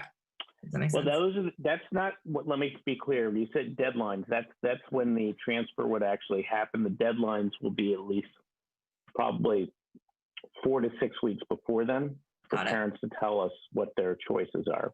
Okay. So we will be putting out a letter to parents sometime in mid-November with the deadlines listed very clearly. Okay, thank you for that clarification. And I do know that the initial state guidance had said that districts parents should expect districts to take 3 to 4 weeks to make a transfer. And the state just updated that guidance. And now it says that districts now have 4 to 6 weeks to make that decision. So we're like definitely right on target with what the state is saying that we can The do. state is getting a lot of feedback from us. Of course they are. This was an untenable decision. Yeah. Basically. Yeah. And the commissioner has not backed away from it. He feels, and I want to be on record, he continues to feel very strongly that students should be doing in-person instruction. And he believes very strongly that the fully remote model does not have the sustainability of depth of learning that we get when we do in-person instruction, as well as the deep concerns he continues to illustrate around social emotional issues for students. Depression, separation, loss of social engagement skills for young learners as well as high schoolers. It's the isolation of it is not healthy. And so, you know, the invisible losses he feels for some families who feel the structure of the remote is something they were comfortable with, he believes compromises the package of what strong public education in communities like Westboro is providing. So, you know, his push is that I think his mind is that more people should be pushing into the hybrid model. And so he wants to leave the change options open. But I think every district's very unique and very individual. So, you know, he's still got districts that haven't, you know, opened at all in terms of they're all fully remote, mostly high schools and some other settings. So he's got his plate full, and I think he's working very hard to do good work. I think he cares about making thoughtful, educational, but also socially, emotionally thoughtful decisions for every child. And he's very concerned about the equity piece as well. So, you know, there's a lot at play here. While we are on record that we disagree with the option to change, I respect his intent. I just want to make sure that my notes say that as well. Lisa, do you have something to ask? Yes. One, I wanted to just put it out there that parents really need to respect each other's decision when it comes to what model they've chosen. I'm starting to see this buzz about one model being better than the other for academics or social emotional support or all these other aspects, when I believe we have two robust models that work effectively, that academically are equivalent. And so I really, really want to reiterate that respect each other's decisions when it comes to what's good for your child and what decision you've made for your child. Because lately I am just watching people talking about how one model, whether it be remote only standalone program, is more academically robust, or that the hybrid model is more socially emotional supportive, when both have their aspects of both of those issues and so many other aspects of learning. That shouldn't be a factor. I think that's a great point, Lisa. And I would say Daniel and I were having this conversation. We've been talking with the leadership team and with the team leaders and department heads. The pacing on those different models had different timing attached to them. But Daniel and I want to be clear on record that the hybrid and the remote model will cover a strong year's worth of curriculum. And the timing of who got out the gate and could do certain pieces earlier versus others. The flip side is by March, you could have kids socially, emotionally exhausted with screen time and not able to learn with depth. And then you have people concerned that the away, I mean, I hear all this stuff too, that the away day on the hybrid isn't robust enough and not moving quickly enough. And so I want to be on record as being in support of our faculty for doing an amazing job in both models, and having moved very quickly again, as they did when we were working before in the spring, and that what we see in the planning frameworks that our faculty are mapping out give us two robust options, which will cover a strong year of educational growth in both models. and they are keeping pace with each other, and they know exactly what each other has to cover. So each individual teacher will hit their mark at different times for intensity and coverage of curriculum, but neither model will be shorted. That's not a Westboro Public School approach. And I think it's an excellent point that you made. And I really want to be on record reinforcing that our faculty will cover ground fully in both models. Thank you for commenting on that, because I feel exactly the same. I feel like our teachers are doing an extraordinary job on both those models. It's just extraordinary. Well, and the graded start for the hybrid required certain things. And so the pacing already in the planning models of the last week for the direction of instructional planning in those models, Daniel and I can see what's coming, and we know the pacing on both is very good. I have questions. Go ahead. Okay, so yeah, it's understandable, like, if many people start transferring, like, there would be, like, instability. Like, if not as many people as are allowed to transfer, when the deadline for these decisions are due, like, how much information are we going to be giving people so that they can, that's my first question. So how much information are we going to be giving people so that they can make the best and the most informed decisions for, like, their children, like, and considering, like, mental health, social health, and economical health, like, how are we going to be helping parents make, like, the best decision for their family and their current situation in the pandemic? That's a great question. I think between us, Daniel and I can give an answer, and I'll let him carry it. The discussion, the way we work right now, where we're surfacing the depth of kind of things like you're all throwing out ideas to us that let us know what parents need to hear and what students want to know in order to make decisions. And then we're charged with converting that into the communications that get pushed to students and families over the next several weeks that start to give them the information they need. And I think, Daniel, I'll let you speak to it as well. I mean, parents talk with their teachers, they talk with each other, they read the communications we send, and they use that to, make their best determination.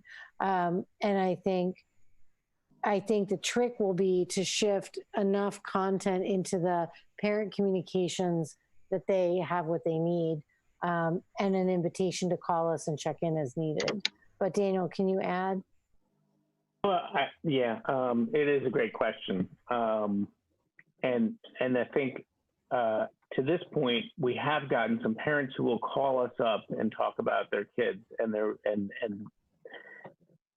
we tend to know the kids very well in the Westboro Public Schools, and in terms of their strengths and areas that they might, areas where we might have concerns. And when parents have called up and pled for a change, there have been some clear cases where, yes, this is in the best interest of this child and we need to make this change for academic reasons or social emotional reasons. And I think the same approach would be used too.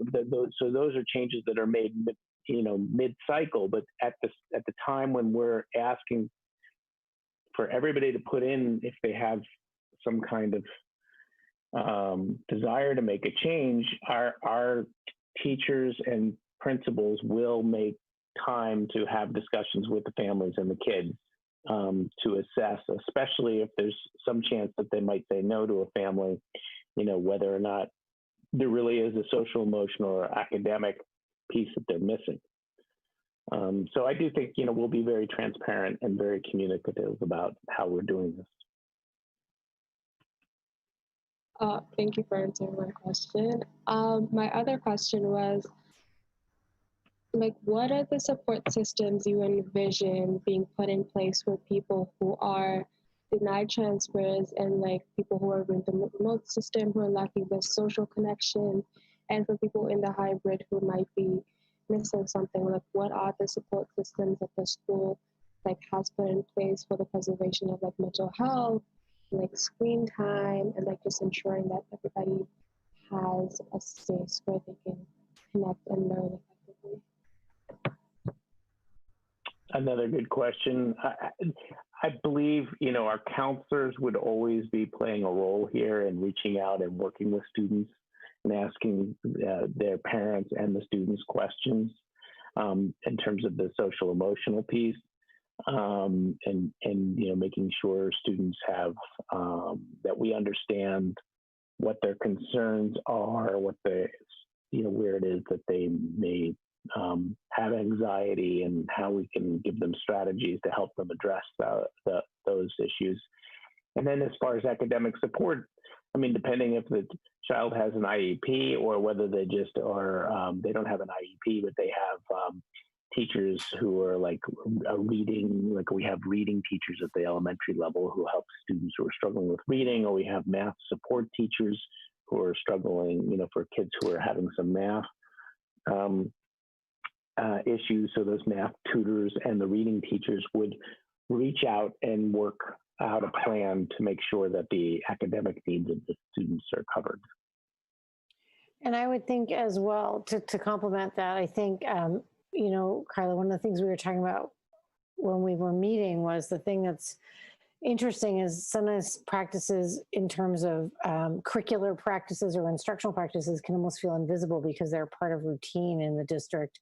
But, the social emotional learning curriculum that's K to 12, the lessons, and in the embedded, for example, the design of the redesign of the extended brunch break and the goals that faculty have where they're talking about when we're at those, let's set those as groups where the same teachers are there as an example. So they can monitor students, keep an eye on their social emotional wellness, circulate and interact with them while they're also getting a break themselves to talk with colleagues and renew themselves. But we didn't leave that to random, just go outside. It was designated areas with designated staff who are the same so that we know we can monitor, watch, and then debrief. And then the principals and the leadership team are talking do you see trends in kids? Is there anybody standing out to you? Or is there anyone looking isolated? So these kind of invisible layers where the instruction's there. And then at the K-8 level, the crew lessons and the classroom-based lessons are there to provide direct instruction for kids around their emotional wellness and how to keep it sound during this time. We also are sending communications home to families about ways to stay healthy emotionally. There's going to be an email going out next week, we just did one on race that went home and having discussions around race. And next month, it's going to be staying emotionally healthy heading into the winter. So it's these multiple layers of things we provide so that they kind of hit people in different ways. I think the academic supports will continue to evolve to match what we see kids giving us in terms of what supports they need. Currently, we're talking about some creative look at, ways to support students and to shape the instruction on the remote away day so that students are getting some more engaged online opportunities with peers or with other adults. So those are the ways that we're responding, and it's an iterative process, as we say, we're making it as we go to keep it busy. Other questions? The last piece I was going to mention too, to Kyla's point, is that at the high school, we get this tension between, the high school believes very strongly in communicating directly to students so that they have the information they need to make choices. At the same time, during this intense time with COVID implementation and the fragmentation of so many different things going on, or certainly the complexity of things going on, we're really working to communicate more heavily to high school parents and their students. And sometimes the student and the parent might want to make different decisions. The deference at the high school is always going to be to listen to students and try to allow them to find their voice for their own academic and social emotional needs and help them make decisions about how to move forward with those. But I think at the high school in particular, we're going to need to make sure, Daniel, that we're communicating with both the students with that core of information of the impacts, right? If they decide to change, and the parents. Yeah, I agree. To just piggyback on what the superintendent says, I think at the high school and with the remote learning, I think it's also important to make sure that the resources or counselors that you talked about, that people actually have access to them. Because if you are in the remote learning, you don't have the opportunity to see your counselor like when you're like in school. Let's say on Tuesday, you get to like make an appointment with them. No, you don't have those opportunities, and I feel like it's important to reinforce or we remind people that they do have access to like Zoom calls with their counselors, and they still do have that access to their counselor-student relationships to just like be there for support. So I think in the information like being sent out to students and to parents, I feel like they should be getting information like in their different emails, because students are concerned about like what is going on and they would like to have those resources, whether hybrid or remote. So, Great, thank you. I've received that comment as well from parents from high school and middle school, where looking for resources.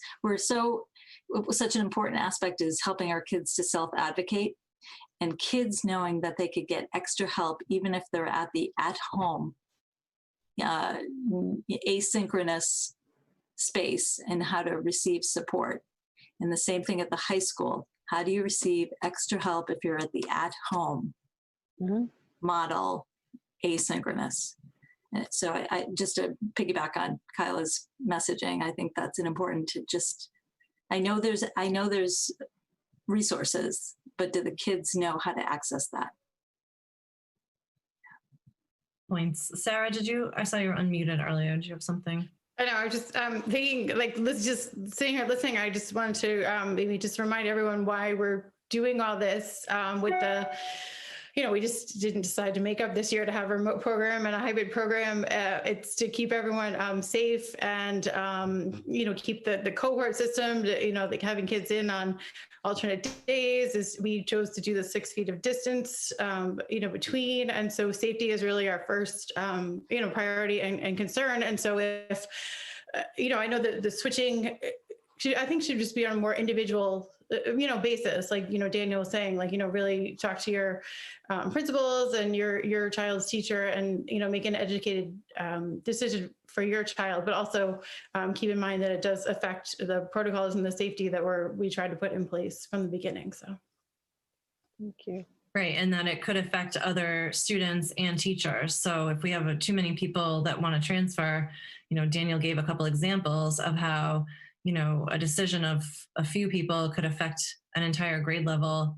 And in effect, it would be like starting over again, because teachers would have different students. Teachers might be moving from teaching in a classroom in a school to being on a screen. And that, that's not their expertise right now. They'll do it and they'll do a great job, but they're in the mode of in-person, and to switch in mid-year for a teacher is just as hard as it might be for a student who didn't even want that. So I would just really have everyone think hard. We've only been at this for a little over a month. And so if you make a decision now, is that the right decision in March, April, May? I don't know. But it's tough. We're all faced with really, really tough decisions. But I appreciate the information that Daniel and Amber have shared with us to kind of think beyond just what I want for my kid and make a switch, that like the sort of cascading unintended effects that will happen for them personally, maybe something for their family, but also for other students and the teachers in our district too. So there's plenty going on. It's definitely an ongoing set of challenges, but I again, some good planning is taking place, and we'll put together something that maintains strong instructional models. Yeah, let's see if we can pick up some ground here. Sorry, I'm gonna say one more thing on this. So you'll have to pick up ground even quicker. All right, go ahead. So I think it's important that the committee knows that we are going to be putting out a survey to parents to make sure that we hear what's on their minds about the model they've chosen, to see if there are ways that we can, make some tweaks and improvements, because it's certainly, we want to hear what people have to say, how their kids are doing, how the model's working for them. So we're going to ask students, we're going to ask parents, we're going to ask teachers. We are waiting another 10 days to send out that survey, because we're just, the full hybrid really is, we're week 3. and it's a new thing, right? So we needed to hit its stride a little bit before we could put out a survey. So it would be premature to put out a survey before then, but that will help. I hope parents and students realize that, you know, we will make some adjustments in both models, and we'll get input from them. So I just want to make that point. Okay, that's good to know that a survey will be coming so parents can give their input, and even students. So like Kayla had brought up, you know, if students are looking for resources, somehow the message isn't getting to them. So that'll be great information, and you can come back and share that with us too. So that'll be great to get that information out. Absolutely. Yeah. Great. Definitely. Thank you. Good questions, everybody. All right, now I'll make up ground. Yeah, go for it. All right. So last night we were at the Board of Health where we continued, Johanna DiCarlo and I, athletic director, continued a conversation that we had put in front of you at your last school committee meeting. At the last school committee meeting, Johanna we presented the basic layout of potential discussion around the parameters of what would be allowable from MIAA and the guidelines from CDC for sports to be implemented, whatever modifications are allowable for the winter season. Last night at the Board of Health, I know several of you watched it, they supported Johanna and you and all of us taking steps forward to implement as allowable by the direction of MIAA and CDC, utilizing the guidelines outlined to implement winter sports as doable. Now, that's going to take some ongoing updates that I'll want to be providing to you as Johanna receives the guidelines, which are still being developed. She has the initial parameters that she's shared with you in this memo, and also in the other document she sent you from the MIAA, the kind of the developing layout of what they were thinking they were going to do. You see the heavy modification to what they did with fall sports, where they changed the parameters of different sports, like no throw-ins from the side for soccer, no heading, no checking, like lots of variations of a sport that looks different, but within the safety guidelines and allowable. Another version you saw was that you'll see people that will get to practice only, to drill, to practice, and to build a sense of team and community, but will not be allowed to do games with other districts. And then you see a pod model where we will be able to do some limited play within that pod model that we're using now in the fall, as long as it's allowable by the guidelines of MIAA and CDC, meeting the parameters that we discussed. So the one question they asked was just that we maintain the protocols of busing when we are transitioning to games, should those be allowed to happen. There was a good discussion around facilities that are away from us, and still like the hockey and gymnastics, and all of them are going to take creative intervention, and they will all have to follow the guidelines that are allowable. At this time, I'm comfortable with us moving forward, and we will continue to provide updates to you sport by sport on the parameters that evolve, and work with you to, make decisions. The second part is around then communicating the first stage of winter sports for the tryout model during the 2 weeks when we're remote post Thanksgiving. And I think the modifications will be, again, following the guidelines for CDC and school-based implementation for quarantining and meeting expectations. I'd like to recommend, and I got some feedback from some of you this week, I'd like to implement for Thanksgiving and look at its implementation, and then if it needs to be if anything needs to be modified for the second winter break after the winter vacation, we can respond after. I think Johanna and I can come back and give you guys feedback on the first round implementation, on how people completed forms, how it worked, and kind of the decision-making protocol, which we would do with the head nurse. So that's my update, and I'm hopeful that I have your approval for Johanna and I to continue to move forward.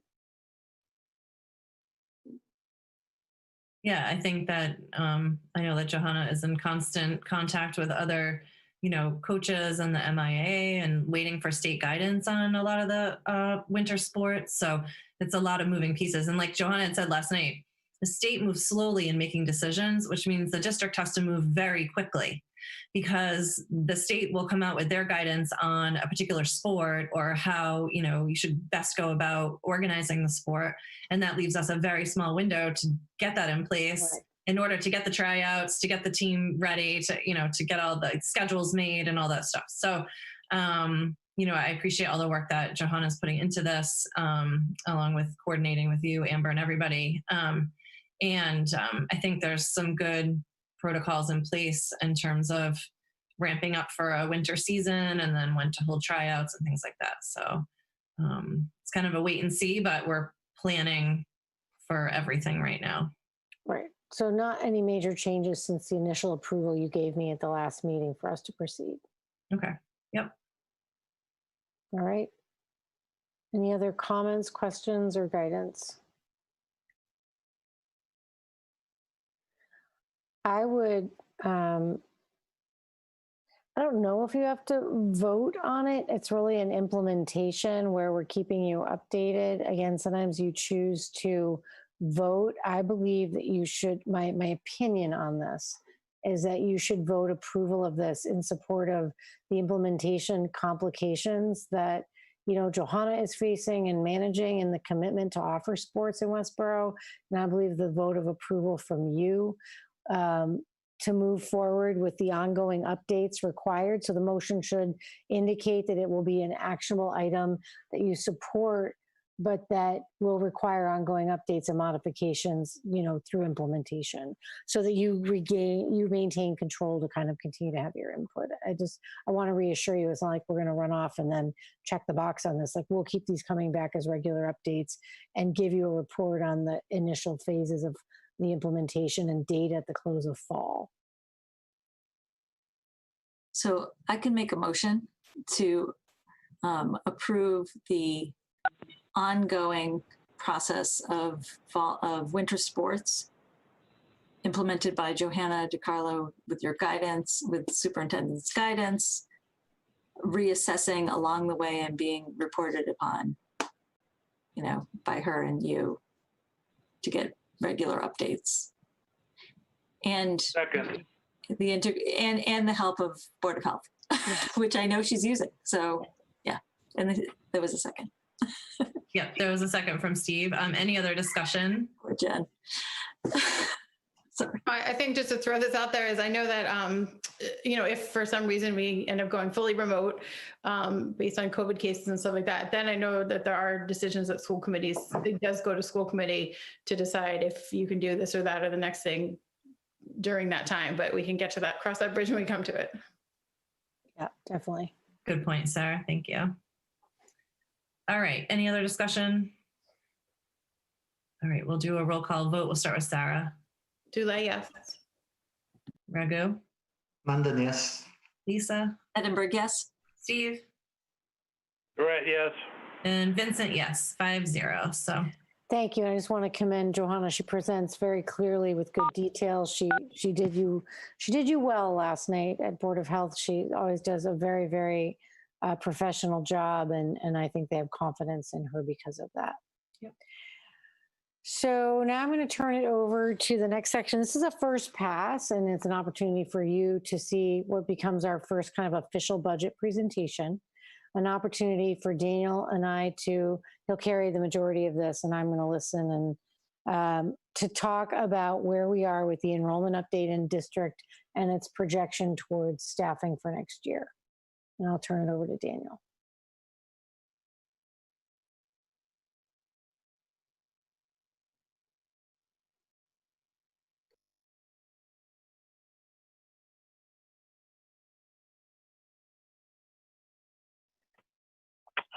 Amber, do you want to give a update of the first part of this about the overall budget presentation timeline? Sure. This, again, enrollment marks the very start of the budget process. The workbooks are currently out to all department heads and directors.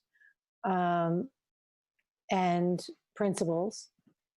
And on November 21st, you see this presentation. On the 4th, you will see a preliminary overview of major cost centers and how initial decisions are developing around any requests and how initial costs are developing.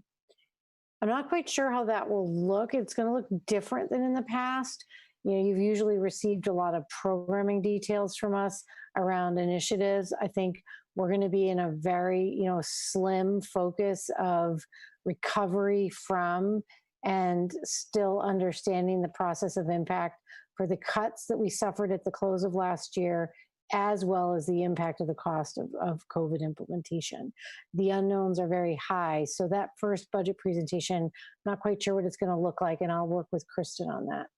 By November 18th, you'll see an initial draft of the budget with more final numbers and, emerging percentages for what it will take for us to, move towards a set of final recommendations from me and to you to then discuss and shape.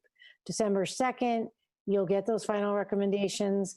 You'll review it again for a vote on the 16th, and it goes to the selectmen several days later.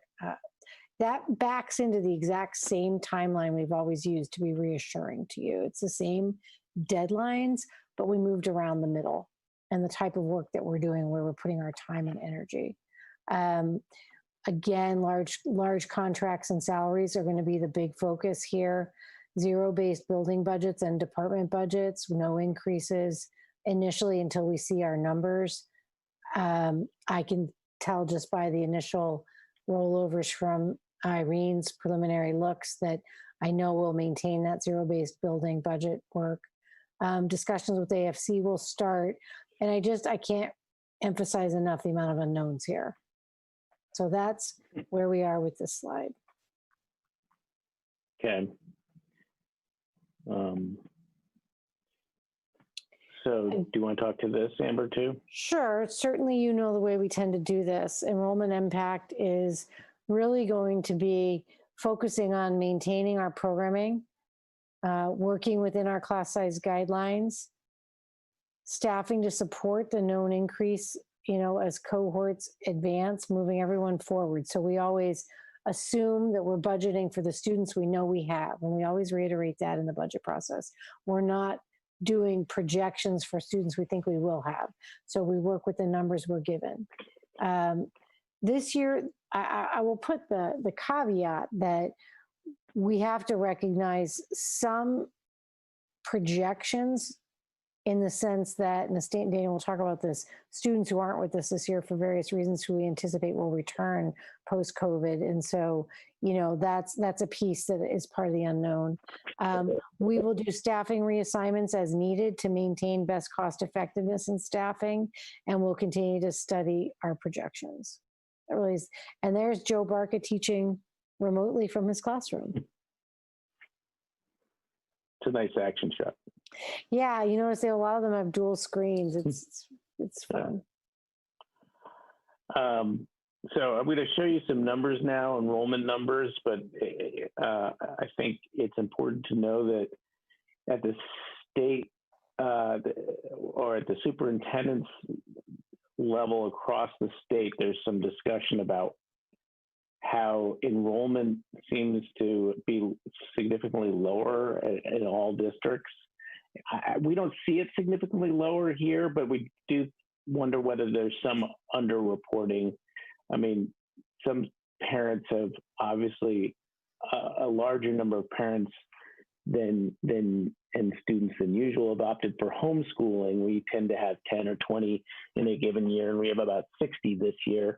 And those are people who have come forward and say they're homeschooling. And so, I mean, what I'm hoping is that we don't have some unanticipated number of students that are in our community that we don't know about that'll show up once we go all back into full instruction. But we'll just have to keep our eyes on what the state finds out and the Superintendent's Association finds out they're doing a survey. They announced it yesterday. Amber shared it with me, that polling districts to see how their numbers have dropped, and trying to figure out what's going on there. Yeah, I think they're worried people moved and didn't report, and they just have their kids out of school, or that they relocated and they're suffering themselves from so many financial and emotional crises that their children aren't in public school right now and have gotten lost in the shuffle. I mean, there's nothing that indicates that numbers in Massachusetts should have dropped.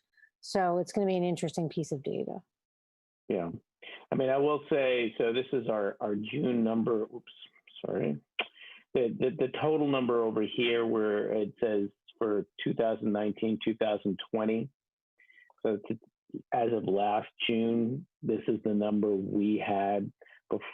So 3,942 students. And this fall right now, what we're counting as of October 15th is 3,873 students. So some of that drop off is homeschool. It's not a huge drop off, but it is a drop to some degree. And you can see between June of 2018-19, we were at 3,925. We ticked up to 3,942. That was the smallest annual gain we've had in over 10 years, I think. And so the fact that we're down slightly, I think, is probably impacted by COVID to some degree. I think our growth has slowed, but there's a question of whether or not there's been out migration or not. Well, we also have some private school selection, especially for kindergartners. So people that selected to put some of those primary numbers are families that didn't bring their kindergartners and put them in private K where they could attend in person. So what we do at this meeting is we basically deal in what we know, which is these are the kids we have across school, and if we shift everyone up by a grade level to project for next year, I take for the early childhood center, I'm just taking 135. We always start out lower, so it's 87 now, but we add students through the year.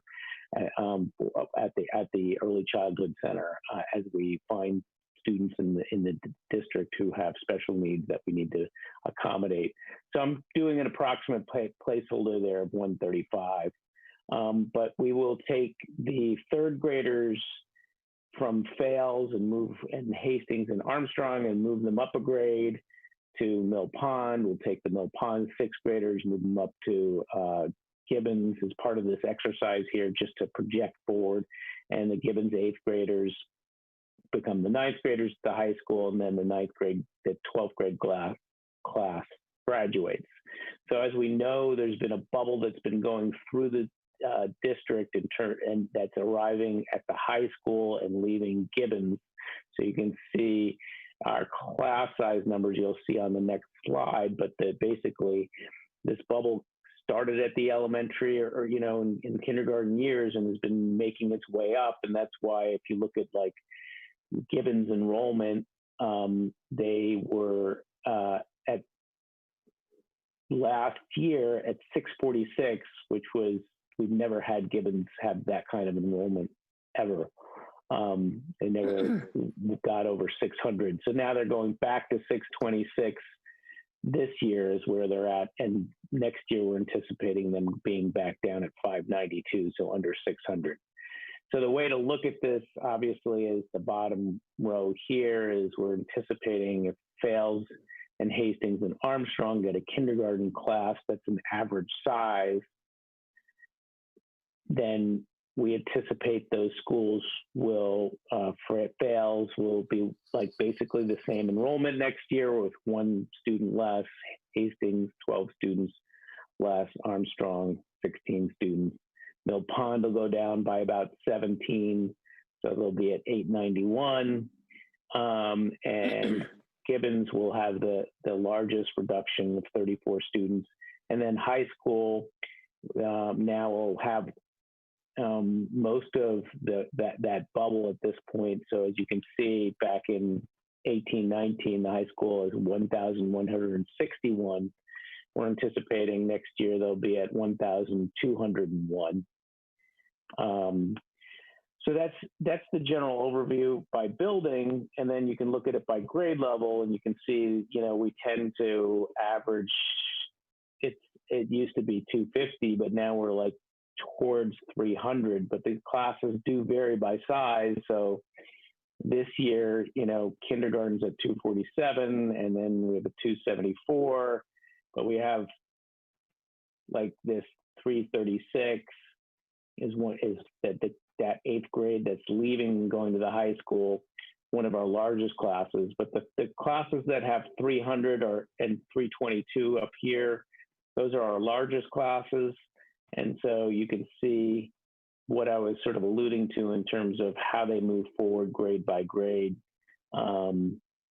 and why it is that Gibbons is going to get such relief next year when this 336 class, 336 students graduates, moves up to the high school.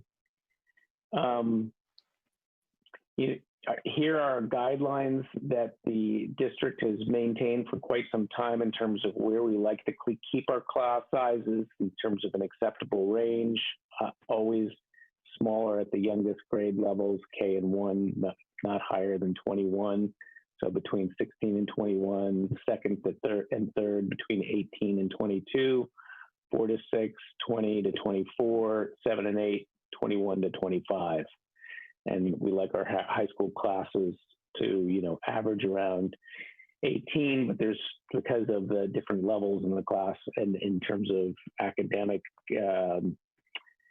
sort of programming at the high school, numbers can vary and go up to mid to high 20s. So when we're estimating next year, our class size numbers do look, if we don't add any staff and we don't hire back we had to, under this current model, hire some staff we weren't anticipating this year. We don't hire them back. So we have the staff that we had anticipated and budgeted for this year. Our class size averages next year, moving each of those grades up, are very reasonable and allow for us I know would allow for us to accommodate if there is some movement back from private schools and home education. And so those class sizes of being at K at the 16, 15 level and grade 1, 15 to 17,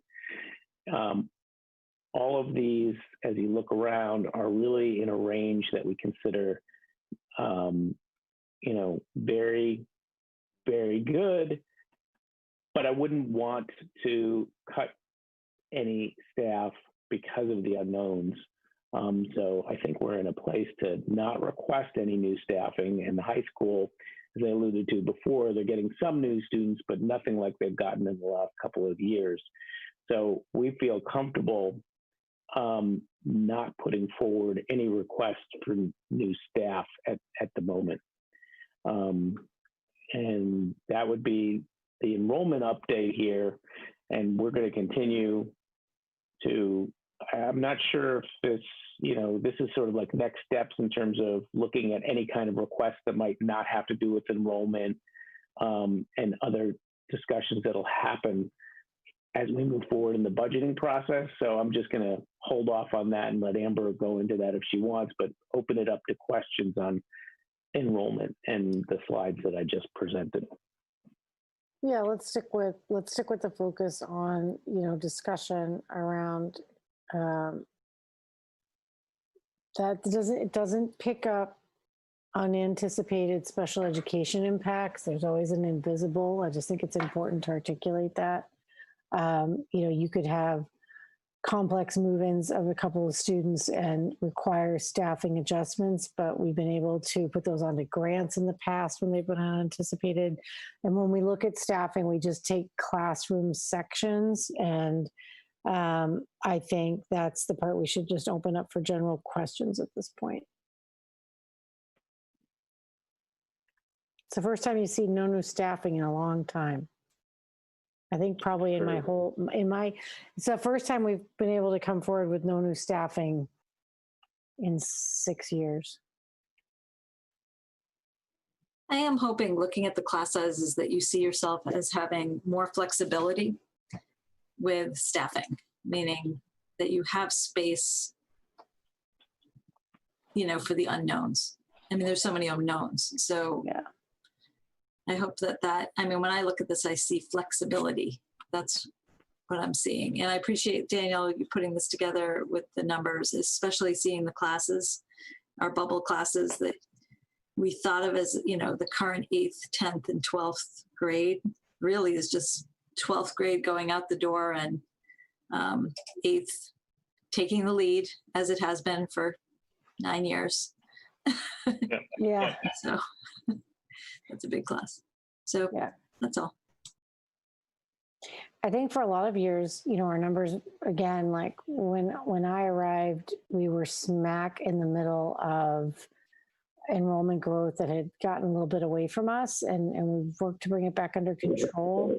And we rode very high class sizes that you worked, several school committees have worked to be responsive to, and the commitment of our town to vote the supported staff needed to grow as a district to this next level of size.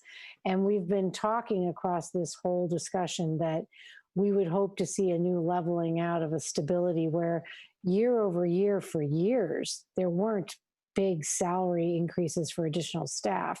And so this is a welcome respite that parallels probably about, I don't know, Daniel, probably 8 years back, you know, 8 or 9, where no new staff was because you had a stable rollover of enrollment. So I'm hopeful that after certainly coming into my 7th year in the district, I think we've earned the right for that stability and an opportunity to be able to have new students move in, that it doesn't keep blowing things up, you know. So in terms of alignment of needing new staff. So I'm really pleased to see these numbers. Yeah, I think, you know, I see those numbers. It's like a dream come true to have like these smaller class sizes on the smaller ends. Probably won't stay that way. Maybe, I don't know, if there's a housing development on Mount Pleasant that's going to come online with new houses, potentially new families for fails. You know, you just don't know because of what's happening with COVID and people moving, not moving. It's so up in the air. And like Lisa said, I think flexibility is the key. And I think too, that if, fingers crossed, we can get back to a regular school year next year with all students in 5 days a week, all staff back, we have some ground to cover. And if we can have, you know, just a few less kids in each class, it's really a bonus for the students and the teachers to be able to, you know, work more intensely with the students wherever they're at when they come back. So I agree. I think that's huge. Yeah. Yeah. Yep. So I'm just thinking about, you know, all those implications. Yep. Yeah. Thank you for this. Super helpful. And, you know, the team knows that they can reach out to Daniel or Amber with any questions as they digest the enrollment information. And this is just the start of a conversation in our budget season.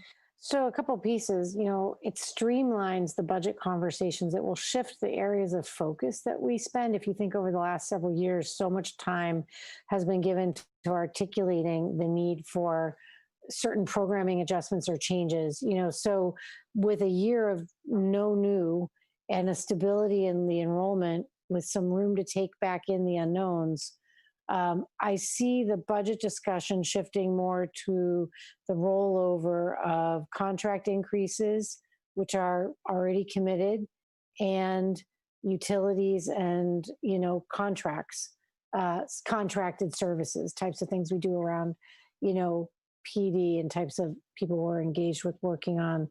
But it should streamline the budget process and make it more concrete in a year of uncertainty, I'm hoping. Doesn't mean the number will look good, but the justification of the number will be very tight because it'll simply be the rollover of those contracts and no new. So that's what Irene and I are hoping. I think coming out of the complexity of last year with all the cuts and the 3 and 4 cycles back through budgets, the hardest thing that Irene's facing right now is she's got the budget that was voted and then all of her workbooks and everything work from the original voted budget. So she has to keep going back and redoing parts of the work. So, it's very complicated on the inside, but I'm hopeful that this budget will be streamlined for you. And I think that's it. We don't need any approval of it. So it's an update, and we move to the last piece where we need approval of my goals. All right. So yes, our last agenda item to approve the superintendent's goals for the school year. We saw a draft of the superintendent's goals at our last meeting, and so they're back before us for our approval. Amber added 2 bullet points to the overarching goal focus, which was that first section that she added. She just added bullet point E, budget impacts, and bullet point F, strong implementation of SEL goals, just as something that is just a part of everything that is falling underneath there in her goals, and that these are things that we're definitely dealing with COVID, and that's like that overarching piece that Amber had put in there. I didn't receive any feedback from my committee members, so I think we are ready to approve the goals. So I'd like to make a motion to accept and approve the superintendent's goals for the 2020-2021 school year. Is there a second? I'll second. All right, any discussion? All right, looks like we're ready for a vote. We'll do a roll call vote. We'll start with Sarah. Dulé, yes. Raghu. And then yes. Lisa. Edinburgh, yes. Steve. Right, yes.